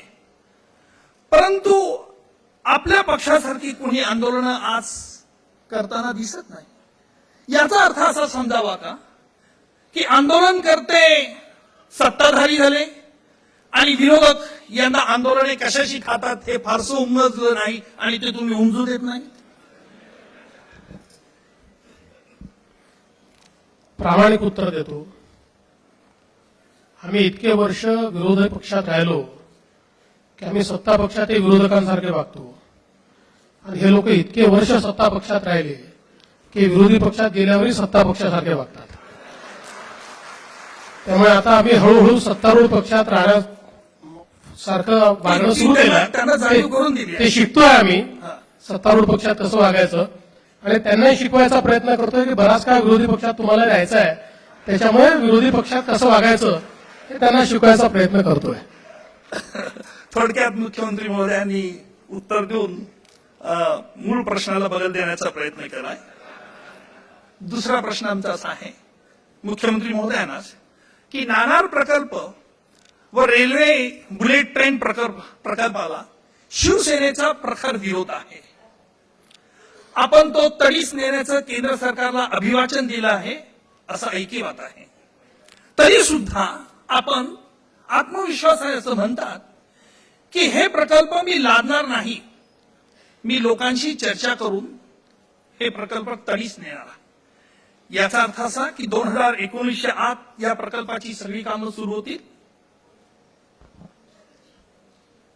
बुलेट ट्रेनचं काम तर सुरू झालंय, म्हणजे महाराष्ट्रात यायचंय अजून, पण जवळपास सुरू झालंय. त्याच्यात काही थोडं लँड ॲक्विजिशनचे विषय आहेत, त्या विषयांवर लोकांची चर्चा चालली आणि साधारणपणे आपण बघा की गेल्या 3.5-4 वर्षामध्ये जे प्रकल्प आम्ही केले ते लोकसहभागातूनच केले. ज्यावेळेस आम्ही नागपूर मुंबई सुपर एक्सप्रेस वेचा विषय मांडला त्याला देखील टोकाचा विरोध झाला, पण आम्ही संवाद केला, लादला नाही प्रकल्प, संवाद केला, लोकांना समजवलं. आज 93% जमीन या प्रकल्पाची ही लोकांनी संगनमताने दिलेली आहे, ती ॲक्वायर नाही केलेली. तर थेट लोकांशी चर्चा करून ती लोकांनी आम्हाला दिली आहे. अनेक वेळा कुठलाही प्रकल्प आल्यानंतर एक अनाहूत भीती असते लोकांच्या मनामध्ये, यातनं आपल्याला फायदा होईल का, यातनं आपल्या जमिनी जातील तर आपल्याला काही मिळेल का, अशी अनेक भीती लोकांच्या मनामध्ये असते. त्यामुळे आमचा प्रयत्न हा असतो की आपण ती भीती लोकांच्या मनातनं काढली पाहिजे. आता जो वेस्ट कोस्ट रिफायनरीचा प्रकल्प नाणारला करायचा आहे त्याही संदर्भातली अशी भीती अनेक लोकांच्या मनात आहे. शिवसेनेची भीती काढली नाही, शिवसेनेची चर्चा चाललीच आहे माझी. त्यांची भीती काढू, लोकांची भीती काढू, म्हणून मी म्हटलं की लोकशाहीमध्ये संवाद हा सगळ्यात महत्वाचं माध्यम आहे. बरोबर. आणि अजून तरी मला असं वाटतं की संवाद संपलेला नाही. जोपर्यंत संवाद आहे लोकांशी, पक्षांशी, हा प्रयत्न मी निश्चित करणार आहे की त्यांना मी कन्व्हिन्स करेन, त्यांच्या शंका दूर करेन आणि शंका दूर झाल्या तर लोक त्याला समर्थन देतील. मुख्यमंत्री महोदय म्हणतात याच्याशी मी अंशतः सहमत आहे. याला कारण असं की मुख्यमंत्र्यांनी सध्या विधानसभेत आणि विधान परिषद या प्रकल्पाची जी घोषणा केली त्याला शिवसेनेचे मंत्री विधान परिषदमध्ये विधानसभेत उपस्थित असूनही त्यांनी कुठे विरोध नोंदवला नाही. म्हणून आपण संवाद करीत आहात त्याचं हे जिवंत पुरावा आम्ही बघितलेला आहे. आणि उद्याही सभागृह चालू नये याची व्यवस्था तुम्ही करताय. राव तसं करायचं नाहीये. मला वकील कधी भांडण लावत नाही. मी फक्त गिल्टी आहे की नाही गिल्टी एवढंच ठरवणार आहे. आणि रावते साहेब देखील एक दिवस काँग्रेस राष्ट्रवादीने बंद पडायचा, दुसऱ्या दिवशी शिवसेनेने बंद पडायचा, अशी व्यवस्था तुम्ही लावताय. नाही असं समजू नका. अध्यक्ष महाराजांच्या सभापतीमध्ये उद्याच देखील हाऊस बाहेर पडतील यात शंका नाही. शेवटचा लास्ट राऊंड म्हणजे रॅपिड फायर राऊंड. मी फक्त एक प्रश्न विचारणार आहे सगळ्यांना, त्याचं उत्तर फक्त एका शब्दात द्यायचंय, वेळ भरपूर झालेला आहे. पहिला प्रश्न माझा असा आहे की ज्या दिवशी विधिमंडळाचे कामकाज दिवसभरासाठी तहकूब केले जाईल गोंधळामुळे, तर त्या दिवशीचा पगार आमदारांना द्यावा की न द्यावा? सुधीर भाऊ, हो किंवा नाही? द्यावा. यासाठी द्यावा, गोंधळ झाला तरी द्यावा. पुढे विखे पाटील साहेब. दिला पाहिजे. चला आपण पहिल्या प्रहारात झालं तर देऊ दे, दुपारच्या नंतर झालं तर द्यावं. Very good. द्यावा म्हणजे एकाने अशी भूमिका घेतली, राष्ट्रवादीने भूमिका अशी घेतली की पहिलं सत्र हे कामकाजात चाललं पाहिजे, जर गोंधळ झाला तर देऊ नये पहिल्या सत्रात. पण बाकीच्यांनी घेतलंय की गोंधळ करा का काही करा, आम्हाला पगार मिळालाच पाहिजे. ही लोकप्रिय त्यांनी भूमिका घेतली. पण जेव्हा म्हणजे अनेक दिवस 12 वाजेपर्यंत काम चालतं तेव्हा ओव्हरटाईम नाही मिळत काही. हेही बरोबर आहे. मुख्यमंत्री महोदय म्हणतात तेही बरोबर आहे. घरदार सोडून सगळं बाहेर येत असतात आणि आमदारांना कोर्टात सुद्धा कोर्टातही केस जिंकली नाही तरी वकील फी घेतातच.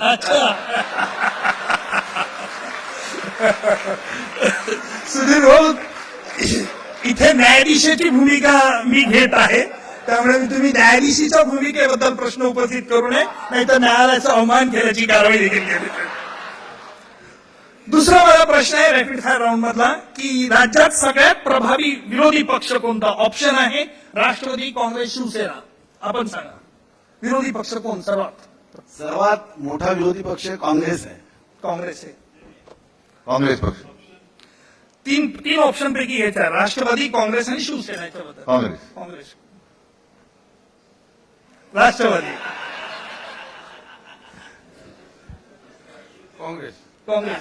अच्छा, तिघांनी काँग्रेसला विरोधी पक्ष मानलेला आहे.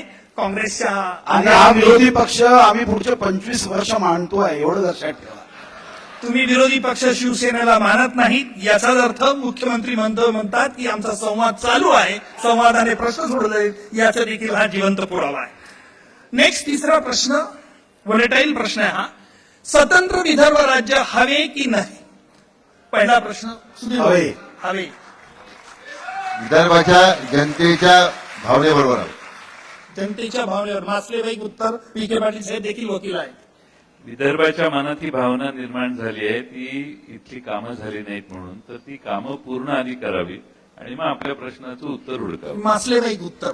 पुढे लाभले आम्हाचं भाग्य बोलतो मराठी हे काव्य सुरेश भटांनी लिहिलं, ते ह्या विदर्भाच्या मातीतले आहेत. तेव्हा अखंड महाराष्ट्र ही विदर्भाची भूमिका त्यांच्या माध्यमातून आलेली आहे. चला, मी याच्यावर जास्त काही बोलत नाही. शेवटचा खास प्रश्न, 2 प्रश्न कंबाईन प्रश्न विचारत आहे जयंतरावांना आणि राधाकृष्णजींना, की समजा काँग्रेस आणि राष्ट्रवादी यांची येणाऱ्या निवडणुकीत आघाडी झाली तर ह्या आघाडीचा मुख्यमंत्री कोण राहील? जयंतरावजी आणि विखेजींनी उत्तर द्यायचे. अजितदादा, सुप्रियाताई, पृथ्वीराज चव्हाण, अशोक चव्हाण. तुम्ही हा आरोप करू नका, मी आघाडी तोडत नाहीये, लोकांच्या मनातल्या शंकांचं उत्तर मागतोय. प्रदेशाध्यक्ष नुकतेच झाले, अडथळ्याची शर्यत बरीच करायची आहे. ज्यांची नावं येतात ती कधी होत नाही. चला, सुंदर उत्तर दिलं. दुसरा प्रश्न मी सुधीर भाऊंना आणि दिवाकरजींना विचारतोय. समजा भाजपा आणि शिवसेनेची युती झाली आणि ती युती सत्तेवर आली तर मुख्यमंत्रीपदी कोण विराजमान होईल? सुधीर भाऊ, तुम्ही आणि रावतेजींनी सांगायचे, श्री देवेंद्रजी फडणवीस का श्री उद्धवजी ठाकरे? ज्याचे जास्त सदस्य असतील तोच. तुमचं ज्याचे म्हणजे ज्या पक्षाचे भाजपचे जास्त सदस्य असतील तर पण समजा तुमची युती झाली, समजा घटकावर गृहीत धरा तुमचा पक्ष सत्तेवर आला, म्हणजे युती जास्त देवेंद्र फडणवीस. देवेंद्र फडणवीस. Very good. म्हणजे पुढच्या विधानसभेच्या नंतर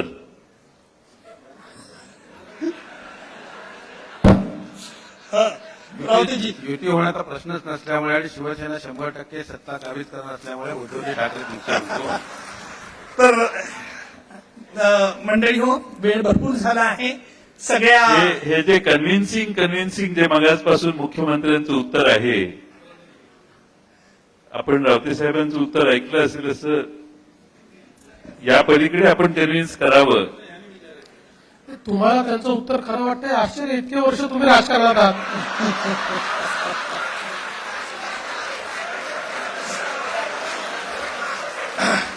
आपसातील दुही चव्हाट्यावरती येऊ देऊ नका, असं माझं चाही या मंचावरच्या सगळ्या सभासदांना म्हणणं आहे. कॅमेरे बघतात आहेत, आपण म्हणतात मी भांडण लावतोय, हे कॅमेरेच तुमच्या पुढे तुमच्यात भांडण लावण्याची शक्यता आहे, याची आपण खात्री ठेवा. आणि त्यामुळे काँग्रेसशिवाय आता पर्याय नाही घ्यायला तुमच्या लक्षात आलं असेल. पण सगळ्या यांनी लेश आरोपींनी सगळी व्यवस्थित उत्तर दिली आहे.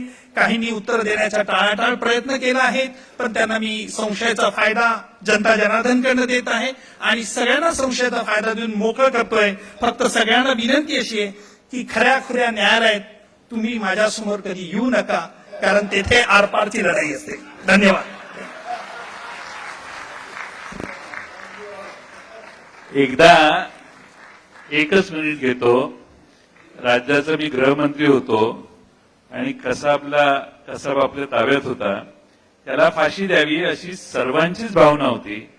फाशी कोण देऊ शकतो असा वकिलाचं नाव काढा. मला आजच्या आपल्या वकिलांचं नाव सगळ्यांनी सांगितलं.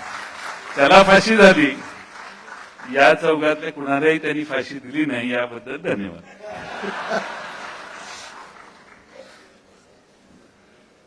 धन्यवाद सगळ्यांचे. पण एक सुधीर भाऊनी कसं सराईतपणे प्रश्नाला बगल दिली. त्यांना प्रश्न विचारला होता की या वर्षात 1.25 लाख कोटीच्या पुरवणी मागण्या. त्यांनी उत्तर काय सांगितलं की 5 वर्षात तेव्हा 1,40,00,000 कोटीच्या होत्या. सराईत 1.25 आमच्या स्थापनेपासून म्हणतो, यावर्षी नाही.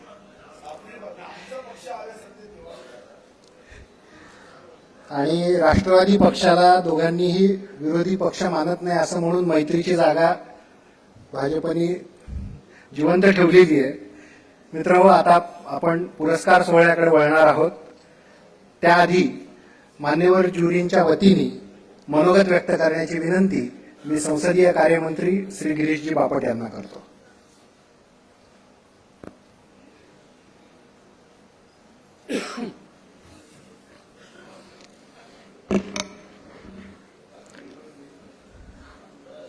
लोकमत समूहाला मनापासून धन्यवाद देऊन व्यासपीठावर उपस्थित सर्व मान्यवर, समोर उपस्थित सर्व लोकप्रतिनिधी, आमदार, नागरिक, बंधू भगिनी आणि वाचक.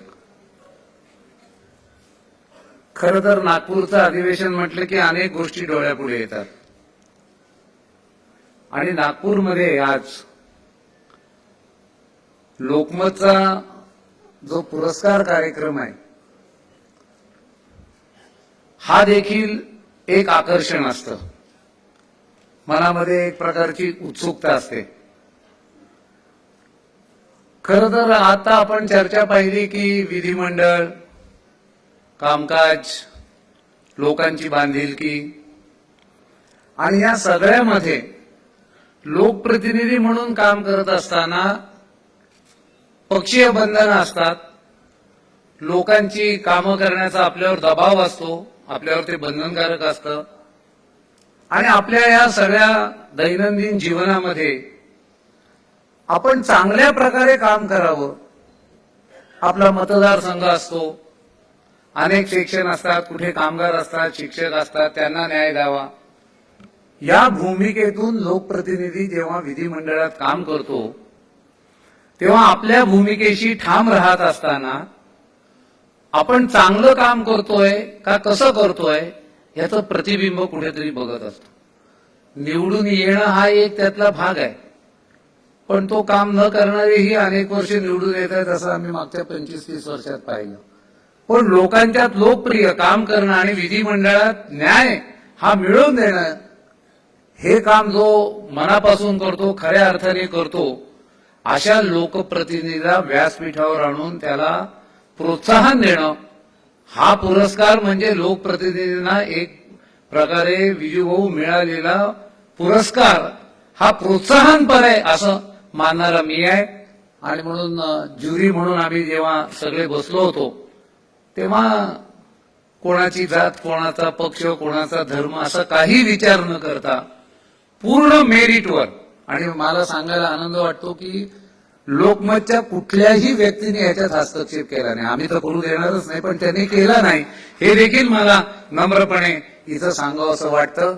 आणि म्हणून सरकारी पद्धतीनं अनेक वेळेला आपण विधिमंडळात देखील पुरस्कार सुधीर भाऊ देत असतो, तोही द्यायला पाहिजे, तोही काहींना मिळालेला आहे. आणि म्हणून एक चांगला उपक्रम लोकप्रतिनिधी म्हणून जनतेपुढे जात असताना त्याच्या अंगात असणारे गुण आणि त्याचं काम हे समाजापुढे आणण्याचं काम लोकमतच्या माध्यमातून केलंय. खरं तर महाराष्ट्रामध्ये लोकमत ही अशीच एक चळवळ झाली आहे की ती लोकशाहीमध्ये लोकप्रतिनिधींच्या मागे खंबीरपणे उभी राहते. आणि म्हणून त्याचं जाहीर कौतुक केलं पाहिजे असं मला वाटतं. आणि म्हणून ज्युरींच्या वतीनं मी आज पुरस्कारची जे आहेत त्यांची नावं आपल्यापुढे येतील. मला आणखीन एक जाताना उल्लेख केला पाहिजे की ह्या वेळच्या आमच्या काही निर्णयांमध्ये सभा अध्यक्ष आणि सभापती पण होते. पण जेव्हा काही विषय चर्चेला आल्यानंतर त्यांनी आपणहून सांगितलं की आम्ही बाहेर जाऊन थांबतो. त्याचं कारण ठरवण्याच्या प्रक्रियेत ते नव्हते. आणि म्हणून अत्यंत मेरिटवर त्याचं काम, स्वभाव, वाचन, अभ्यास सभागृहात मांडण्याची पद्धत, जनतेला मिळवून देण्याचा न्याय, या सगळ्या बाबतीमध्ये एक चांगल्या प्रकारची प्रथा परंपरा लोकमतनी मांडली. फक्त मला एकच प्रश्न विजूभाऊ कळला नाही की मला ज्युरीमध्ये का घेतला. मी संसदीय कामकाज मंत्री जरूर आहे आणि म्हणून मी विचार करत होतो की आपल्याला यांनी ज्युरीमध्ये घेतलं आणि लोकमत सारखं वृत्तपत्र आहे जे महाराष्ट्रात, मी नंबरवर जात नाही, की चांगल्या मोठ्या प्रमाणावरती खप होतो, लोक वाचतात. म्हणून मला असं वाटलं की महाराष्ट्रामध्ये पुढारी सकाळी उठल्यानंतर कोणाशी सामना करायचा, रावते साहेब आपल्याशी नाही, कोणाशी सामना करायचा हे ठरवत असताना लोकमत कोणाच्या बाजूने आहे आणि लोकसत्ता कुठे जाईल हा भारतातला तरुण वर्ग जेव्हा विचार करतो तेव्हा पुण्यनगरीतल्या माझ्या एका कार्यकर्त्याला वाटतं की हे वाचून प्रहारही कोणावर करायचा हे आपण ठरवलं पाहिजे. आणि म्हणून अत्यंत चांगल्या पद्धतीच्या सिस्टीम मध्ये म्हणजे व्यवस्थेमध्ये रावते साहेब राहून आणि एक चांगला आदर्श समाजामध्ये लोकमतने निर्माण केला.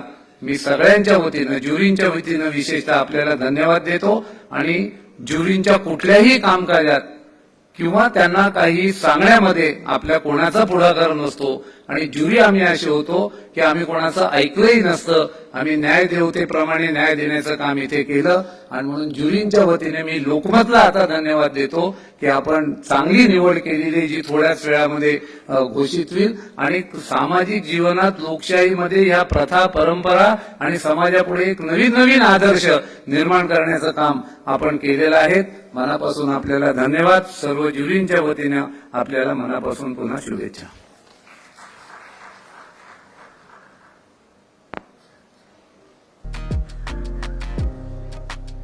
धन्यवाद बापट साहेब.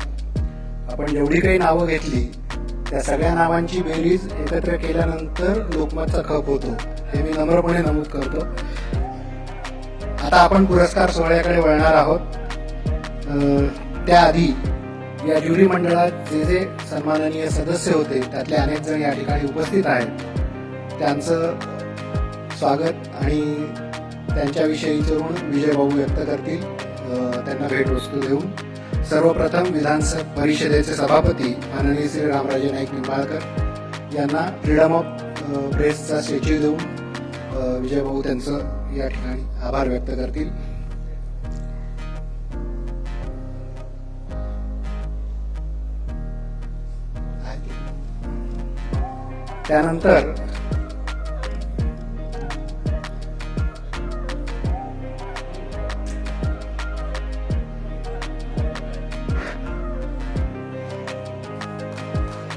त्यानंतर विधानसभेचे अध्यक्ष माननीय श्री हरिभाऊजी बागडे यांचंही या ठिकाणी भेटवस्तू दिली जाईल त्यांना.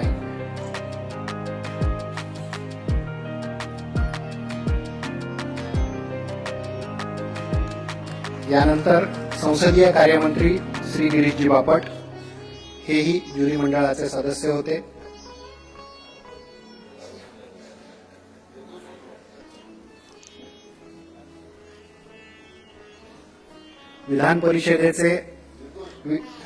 विधानसभेचे विरोधी पक्षनेते श्री राधाकृष्ण विखे पाटील हेही ज्युरी मंडळात होते.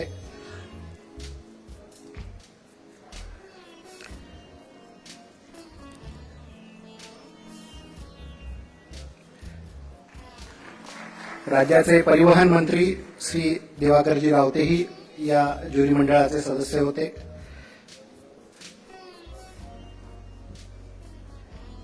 त्याशिवाय विधान परिषदेचे विरोधी पक्षनेते धनंजय मुंडे ज्युरी मंडळात होते. एबीपी माझाचे संपादक राजीव खांडेकरही ज्युरी मंडळात होते. विधिमंडळाचे प्रधान सचिव श्री अनंत कळसेजी ज्युरी मंडळात होते. कळसे साहेबांना विनंती आहे की त्यांनी व्यासपीठावर यावं.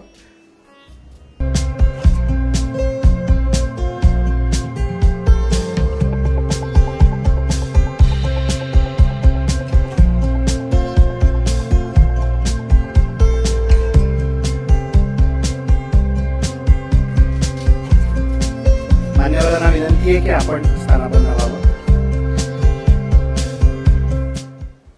आमदारांना कायम तिरस्कार सहन करावा लागत असताना पुरस्कार देण्याची कल्पना मांडणारे केवळ आमदारांनाच नाही तर देशाच्या सर्वोच्च सभागृहातील सदस्यांना अर्थात राज्यसभा आणि लोकसभेतील उत्तम कामगिरी करणाऱ्या संसदपटूंचा गौरव करण्याची कल्पना ज्यांनी प्रत्यक्षात आणली ते लोकमतचे आधारवड आणि आमच्या सर्वांचे लाडके आमचे चेअरमन श्री विजयबाबू दर्डा या ठिकाणी या पुरस्कारामागची आणि आमदारांना आणि खासदारांना मिळणाऱ्या सोयी सुविधा किंवा त्यांच्या प्रश्नांविषयी आपलं या ठिकाणी मनोगत व्यक्त करतील.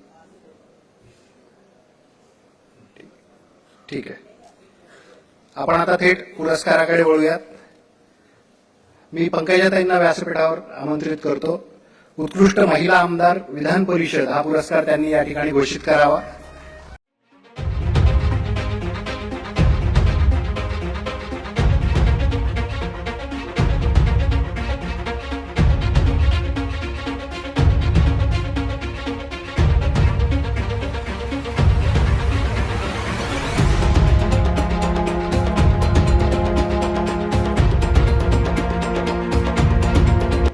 उत्कृष्ट महिला आमदार विधान परिषद श्रीमती विद्या चव्हाण. विद्याताई चव्हाण राष्ट्रवादी काँग्रेसच्या आमदार आहेत आणि विधान परिषदेच्या त्या सदस्य आहेत.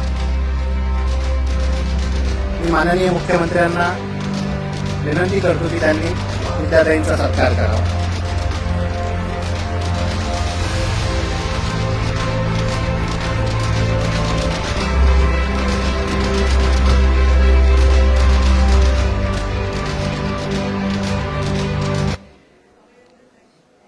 यानंतर मी विधान परिषदेचे उपसभापती श्री माणिकरावजी ठाकरे यांना विनंती करतो की त्यांनी व्यासपीठावर यावं आणि उत्कृष्ट महिला आमदार विधानसभा हा पुरस्कार घोषित करावा.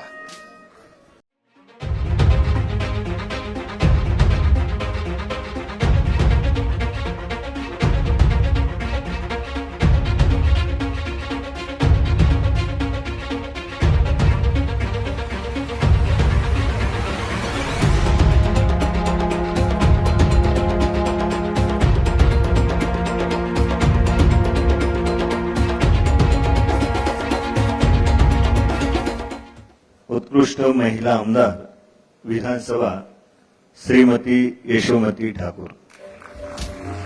यशोमती ठाकूर या काँग्रेसच्या आमदार आहेत, पण त्यांचे वडील काही दिवसापूर्वी गेले. त्यांच्या कन्या या ठिकाणी आलेल्या आहेत, त्या हा पुरस्कार स्वीकारतील.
मान्यवरांना विनंती आहे की आपण स्थानापन्न व्हावं.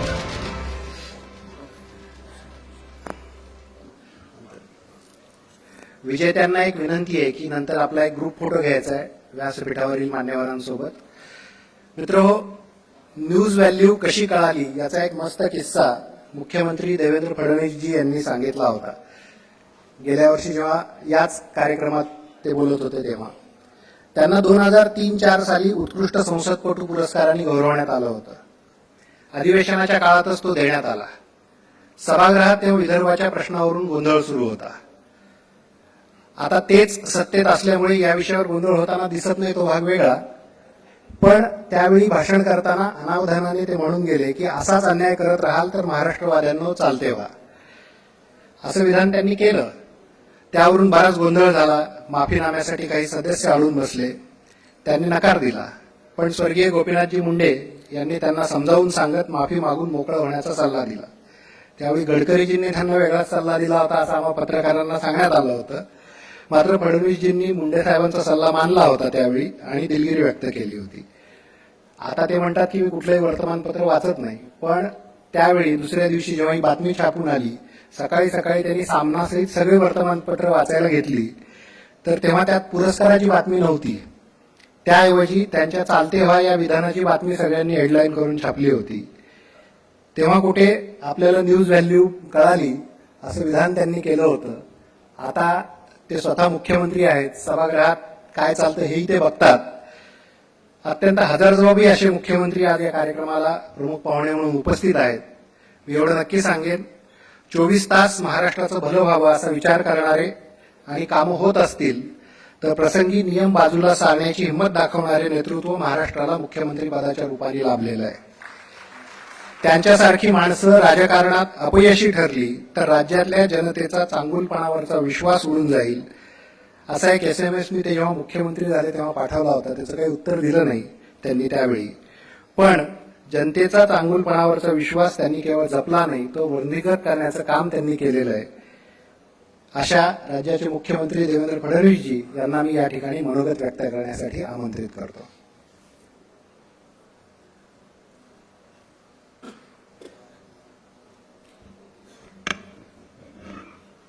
विधान परिषदेचे सभापती माननीय रामराजे निंबाळकर साहेब, विधानसभेचे अध्यक्ष हरिभाऊ नाना बागडे,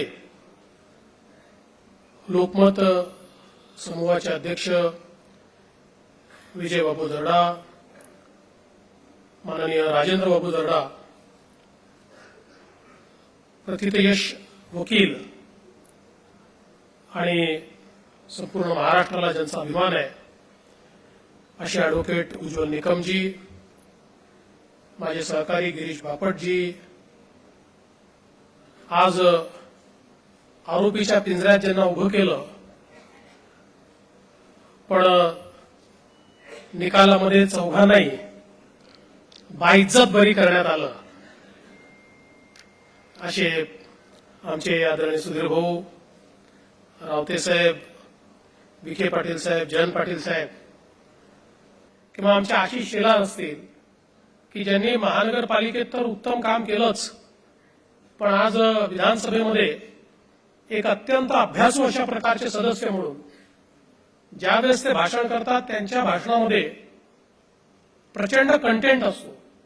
केवळ राजकीय भाषण नाही तर आशयपूर्ण भाषण, कुठल्याही विषयाच्या खोलापर्यंत जाऊन त्याची कायदेशीर बाजू समजून आणि अत्यंत प्रखरपणे ती बाजू त्या ठिकाणी मांडण्याचं काम ते करतात. आणि म्हणून मला जरी अधिकार नसला तरी मी ज्युरीचं मनपूर्वक अभिनंदन करतो की आपण या विधानमंडळाचे चांगले सदस्य या ठिकाणी या पुरस्काराकरता निवडले आणि त्यातनं खरोखर या पुरस्काराला एक चांगली उंची यातनं निश्चितच प्राप्त झाली. बरेच वेळा ही चर्चा असते आणि या जनतेचे प्रतिनिधी म्हणून निकम साहेबांनी देखील विधानमंडळातल्या गोंधळाचा विषय या ठिकाणी मांडला, पण त्याला रामराजेंनी दिलेलं उत्तर अतिशय संयुक्तिक आहे. कारण गोंधळ ही न्यूज आहे, चर्चा ही छोटी न्यूज आहे. गोंधळ हा एखाद्या दिवशी होतो, कधी काही तास होतो, एखाद्या दिवशी दिवसभरही होतो. पण जेव्हा सभागृहाचं कामकाज चालतं त्यावेळी ते तासन तास चालतं. मी आता गेले अनेक वर्ष विधानसभेचा सदस्य आहे.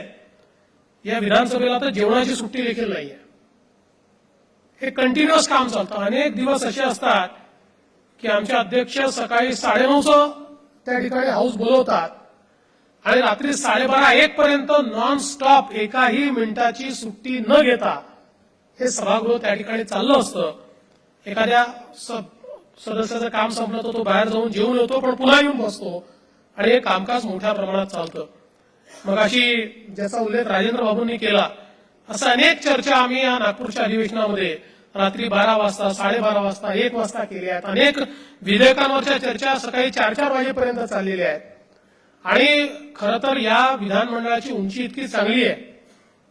हे खरं आहे की एखादं छोटं बिल असतं त्याच्यावर कधी कधी चर्चा होत नाही, एखादं गोंधळात आम्ही पार पडतो, कारण ते एका ओळीचं बिल असतं. त्या अमेंडमेंटला सत्ता पक्ष विरोधी पक्ष दोघांची संमती असते, त्याच्यामुळे गोंधळात अनेक वेळा ते पार पडतं. पण जी महत्वाची बिलं असतात त्या बिलांवर या सभागृहात होणारी चर्चा ही देखील प्रचंड उंचीची आहे. म्हणजे मी जर असं म्हटलं की देशातल्या कुठल्याही सभागृहात ज्या उंचीची चर्चा होत नाही त्या उंचीची चर्चा या सभागृहात होते तर हे चुकीचं ठरणार नाही. आणि अनेक महत्वाच्या बिलांवर मला आठवतं वॅटचं बिल, की ज्या बिलावर आमचे नाथाभाऊ खडसे 7 तास बोलले होते, मी 2.5-3 तास बोललो होतो आणि त्याला तेवढंच समर्पक उत्तर हे जयंतरावनी त्यावेळी दिलं होतं. ते अर्थमंत्री होते आणि जवळजवळ जयंतराव 3 दिवस ही डिबेट ही त्या ठिकाणी चालली होती आणि प्रचंड अशा प्रकारचं त्याच्यात सगळा संवाद होऊन, वाद होऊन, अनेक गोष्टींवर मार्ग निघून एक महाराष्ट्रातला आणि देशातला उत्तम कायदा आपण त्या काळामध्ये तयार केला होता. आता आपण जीएसटीच्या वेळेस देखील अतिशय उंचीची चर्चा आपण केली. त्यामुळे मला असं वाटतं की या विधानमंडळामध्ये जी चर्चा होते त्याचा दर्जा देखील अत्यंत उंच आहे. आणि शेवटी पक्ष आणि विरोधी पक्ष, सत्तारूढ पक्ष आमच्या भूमिका आहेत. आम्ही विरोधी पक्षात असताना जी भूमिका मांडायचो ती भूमिका आज हा विरोधी पक्ष मांडतोय. कदाचित ते सत्तारूढ पक्षात असताना काही भूमिका ते मांडायचे, आज आम्हाला त्या मांडाव्या लागतात. शेवटी त्या रोलमध्ये गेल्यानंतर या लोकशाहीमध्ये राज्याकरता जे आवश्यक आहे ते मांडण्याचा प्रयत्न हा आपण सातत्याने करत असतो. आणि एक गोष्ट मात्र मला असं वाटतं की साधारणपणे इतर राज्यांच्या विधानमंडळात आणि या राज्याच्या विधानमंडळात एक प्रमुख अंतर जर काही असेल तर ते महत्वाचं अंतर हे आहे की इथे सत्तारूढ आणि विरोधी पक्ष हे एकमेकांचे विरोधक आहेत पण एकमेकांचे शत्रू नाही आहेत. अनेक राज्यांमध्ये आपण बघतो की त्यांचं नातं शत्रुत्वाचं आहे, अक्षरशः मारामाऱ्यांपर्यंत जातं, बाहेरही मारामाऱ्या होतात, टोकाच्या भूमिका येतात. पण गेल्या 15-20 वर्षात किंवा त्याच्या आधीचं मी जे काही राजकारण जवळून बघितलं, इथे प्रत्येक जण आपल्या भूमिकेत ज्यावेळेस अटॅक करतो त्यावेळेस अटॅक करताना कोणाची तमा बाळगली जात नाही, पण त्याच वेळी शत्रुत्व या ठिकाणी येत नाही. आणि मला असं वाटतं की सुदृढ लोकशाहीचं हे सगळ्यात मोठं, मला असं वाटतं की ही सगळ्यात मोठी गिफ्ट आहे, सगळ्यात मोठा पुरस्कार आहे हा, की आपण आपली मतं खंबीरपणे मांडलीच पाहिजे. पण ती मांडत असताना लोकशाहीने आपल्याला तो रोल दिलाय तो आपल्याला प्रामाणिकपणे निभवायचा आहे. आणि प्रामाणिकपणे तो रोल निभवत असताना मग जे राज्याच्या हिताचं आहे ते राज्याच्या हिताचं मांडत गेलं पाहिजे. पण एकदा सभागृह संपलं की ते सभागृह संपल्यानंतर आपले संबंध मात्र हे नीट राहिले पाहिजे. म्हणजे कदाचित मला आठवतं की गेल्या 15 वर्षात जेव्हा विरोधी पक्षात होतो सत्तारूढ पक्षावर मी खूप आक्रमण करायचो, खूप अटॅक करायचो, बरेच वेळा अनेक गोष्टी बोलायचो. पण या 15 वर्षामध्ये मला एकही मंत्री असा आठवत नाही की ज्याच्याशी माझे संबंध खराब झाले. याचं कारण त्या मंत्र्यांना देखील हे माहिती होतं की मी जी भूमिका मांडतोय ती भूमिका माझ्या पोटतिडकीतनं, माझ्या प्रामाणिकतेतनं, माझ्या विचारातनं मांडतोय. मी काही त्यांचा विरोधक नाहीये, मी त्यांचा शत्रू नाहीये. त्यामुळे मला असं वाटतं की ही जी काही एक परंपरा आहे, म्हणजे मगाशी उज्ज्वल निकम साहेबांनी माझ्या आणि विखे पाटलांच्या मैत्रीच्या संदर्भातला विषय मांडला, हो आहे ना, आणि असली पाहिजे. माझी जयंतरावची देखील आहे, सगळ्यांची आहे, ही मैत्री असलीच पाहिजे. ही मैत्री असणं बिलकुल चुकीचं नाहीये. परंतु एक गोष्ट या ठिकाणी निश्चितपणे मी देखील सांगितली पाहिजे, त्यांना आरोप करायचा त्यांनी करावा, मी त्याच्यापेक्षा जोरात त्यांना उत्तर देईल सभागृहात, मी ते मला ठोकतील मी त्यांना ठोकून काढेन. पण खासगीमध्ये आम्ही शत्रू नाही आहोत. त्यामुळे खासगीमध्ये भेटल्यानंतर आम्हाला हस्तांदोलन करता येतं, स्मितहास्य करता येतं किंवा एका टेबलावर बसून जेवता देखील येतं. हे देखील मला असं वाटतं राजकारणात अत्यंत महत्वाचं आहे. आणि याच वेळी एक गोष्ट अजून, म्हणजे खरं तर विरोधी पक्ष नेत्याची कधी तारीफ करायची नसते, पण तरी देखील एक गोष्ट सांगतो की गेल्या 3.5 वर्षामध्ये याचा उल्लेख प्रामुख्यानं करतो. म्हणजे अनेक वेळा जे परसेप्शन असतं, या 3.5 वर्षामध्ये विखे पाटील माझ्याकडे कधीही वैयक्तिक कामं करता आले नाही किंवा कधीही कोणाच्या वैयक्तिक कामं करता आले नाही. एखाद्या बिल्डरच्या कामाकरता, एखाद्या डेव्हलपरच्या कामाकरता हे कधी आले नाही. ते आले त्यांच्या पक्षाच्या आमदारांना घेऊन आले, त्यांची कामं घेऊन आले, जी जमली ती केली, नाही जमली तर नाही केली. मला असं वाटतं की ही जी काही एक लोकशाहीची सुदृढता आहे ही देखील कुठेतरी आज संपते आणि ती संपली नाही पाहिजे, हा प्रयत्न आपण केला पाहिजे. आम्ही विरोधी पक्षात होतो, आता हे विरोधी पक्षात आहे. माझी तक्रार नाही आहे, पण विजय बाबू गेले 5-10-15 वर्ष मी बघतोय आणि आजही बघतोय की आमचा अजेंडा तुम्हीच ठरवता. तुम्ही म्हणजे वृत्तपत्र आणि मीडियाच ठरवतं.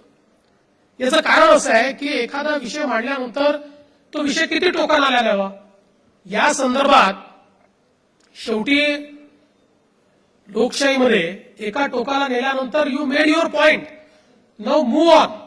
कारण अनेक प्रश्न राज्याचे आहेत. पण असं जर विरोधी पक्ष वागला, आमच्याही काळात होतं, आजच्याही काळात आहे, असं जर विरोधी पक्षांनी केलं की दुसऱ्या दिवशी त्यांचं आणि आमचं फिक्सिंग झालं, अशी बातमी आलीच पाहिजे. त्यामुळे या बातमीच्या भीतीपोटी विरोधी पक्ष मूव्ह ऑन होतच नाही. ती सुई तिथेच अडकते, आमची अडकायची. आणि मग अनेक महत्वाचे विषय जे आहे ते विषय तिथेच राहतात. एखाद्या वेळेस तर नॉन इश्यूवर आम्ही 2-2 दिवस त्या ठिकाणी घालवतो.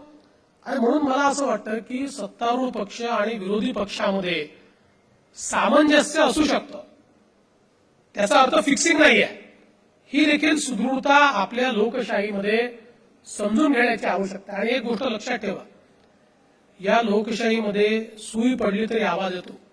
ज्यांचं फिक्सिंग होतं ते लपवूच शकत नाही, ते बाहेर येतच. फिक्सिंग असेल तर ते 100% समजतं. आणि म्हणून मला वाटतं की हा जो काही आता अजेंडा आहे, हा अजेंडा जसं ठरवण्याची जबाबदारी आज आमची आहे, तसाच तो अजेंडा ठरवण्याची जबाबदारी माध्यमांची देखील आहे. कारण लोकशाहीचा 4था स्तंभ आहे. आमच्या संपूर्ण व्यवस्थेमध्ये ऱ्हास झाला असेल तर त्याला 75% आम्ही जबाबदार आहोत, पण 25% जबाबदारी तुम्हालाही स्वीकारावी लागेल. आणि ती 25% जबाबदारी जर तुम्ही स्वीकारली तर आम्हाला सुधारण्याची जी ताकद राजेंद्रबाबू तुमच्यामध्ये आहे ती आमच्या कोणामध्येच नाही आहे. माध्यमांनी मनामध्ये आणलं तर या लोकशाहीचं परिवर्तन जेवढ्या वेगानं तुम्ही करू शकता तेवढ्या वेगानं दुसरं कोणीही करू शकत नाही.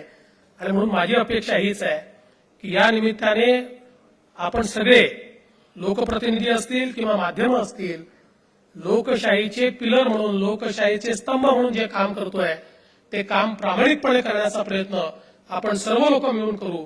सर्वांचं उद्दिष्ट हेच असेल की शेवटच्या माणसाला न्याय मिळाला पाहिजे, शेवटच्या माणसापर्यंत विकास पोहोचला पाहिजे. आणि त्या दृष्टीनं मला असं वाटतं की आजचा कार्यक्रम अत्यंत महत्वाचा आहे. कारण या लोकशाहीमध्ये जे चांगलं काम करतायत त्यांना आपण पुरस्कार दिला. आपल्याला माहिती आहे, चाणक्य नेहमी असं म्हणायचे की राष्ट्र की जितनी दुर्दशा दुर्जनों की दुर्जनता से नहीं हुई उतनी सज्जनों की निष्क्रियता से हुई है. आणि समाजाचं वास्तव हे आहे की समाजामध्ये चांगल्याचा पुरस्कार आपण करत नाही आणि वाईटाचा तिरस्कार आपण करत नाही.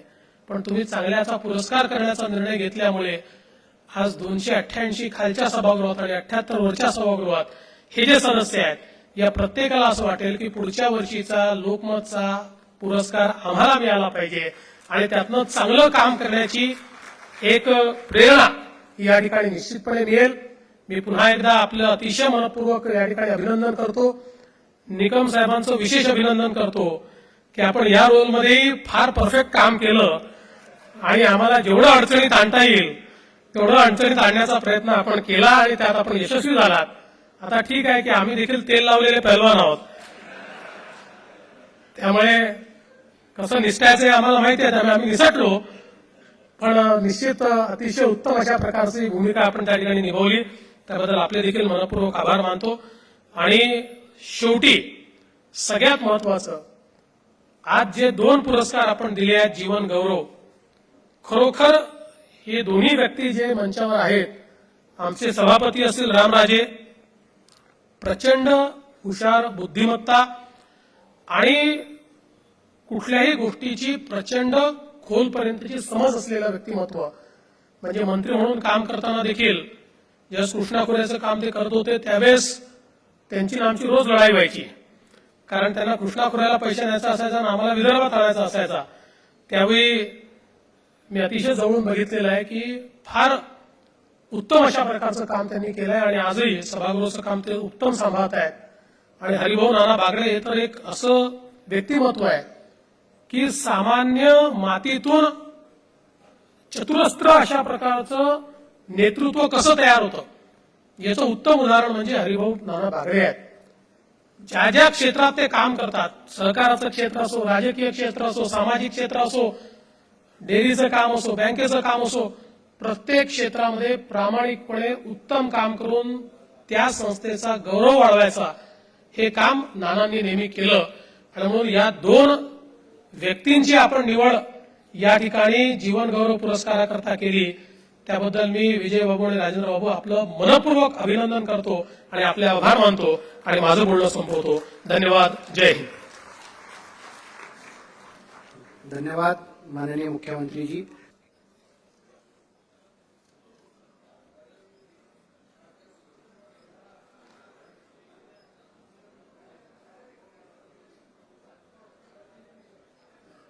मी रायकर साहेबांना विनंती करतो की त्यांनी व्यासपीठावर यावं.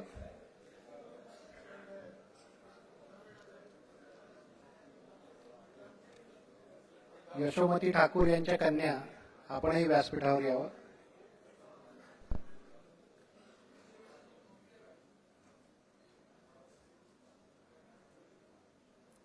या सर्व विजेत्यांचं जोरदार टाळ्यांनी आपण अभिनंदन करूया.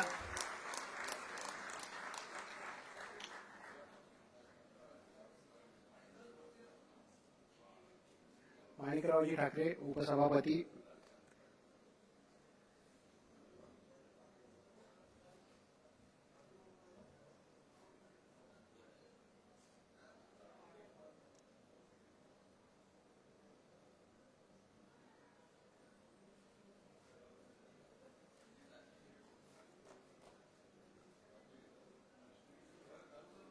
राष्ट्रगीत कृपया सुरू करावं.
लाईक करा, शेअर करा, कमेंट करा आणि सबस्क्राईब पण करा.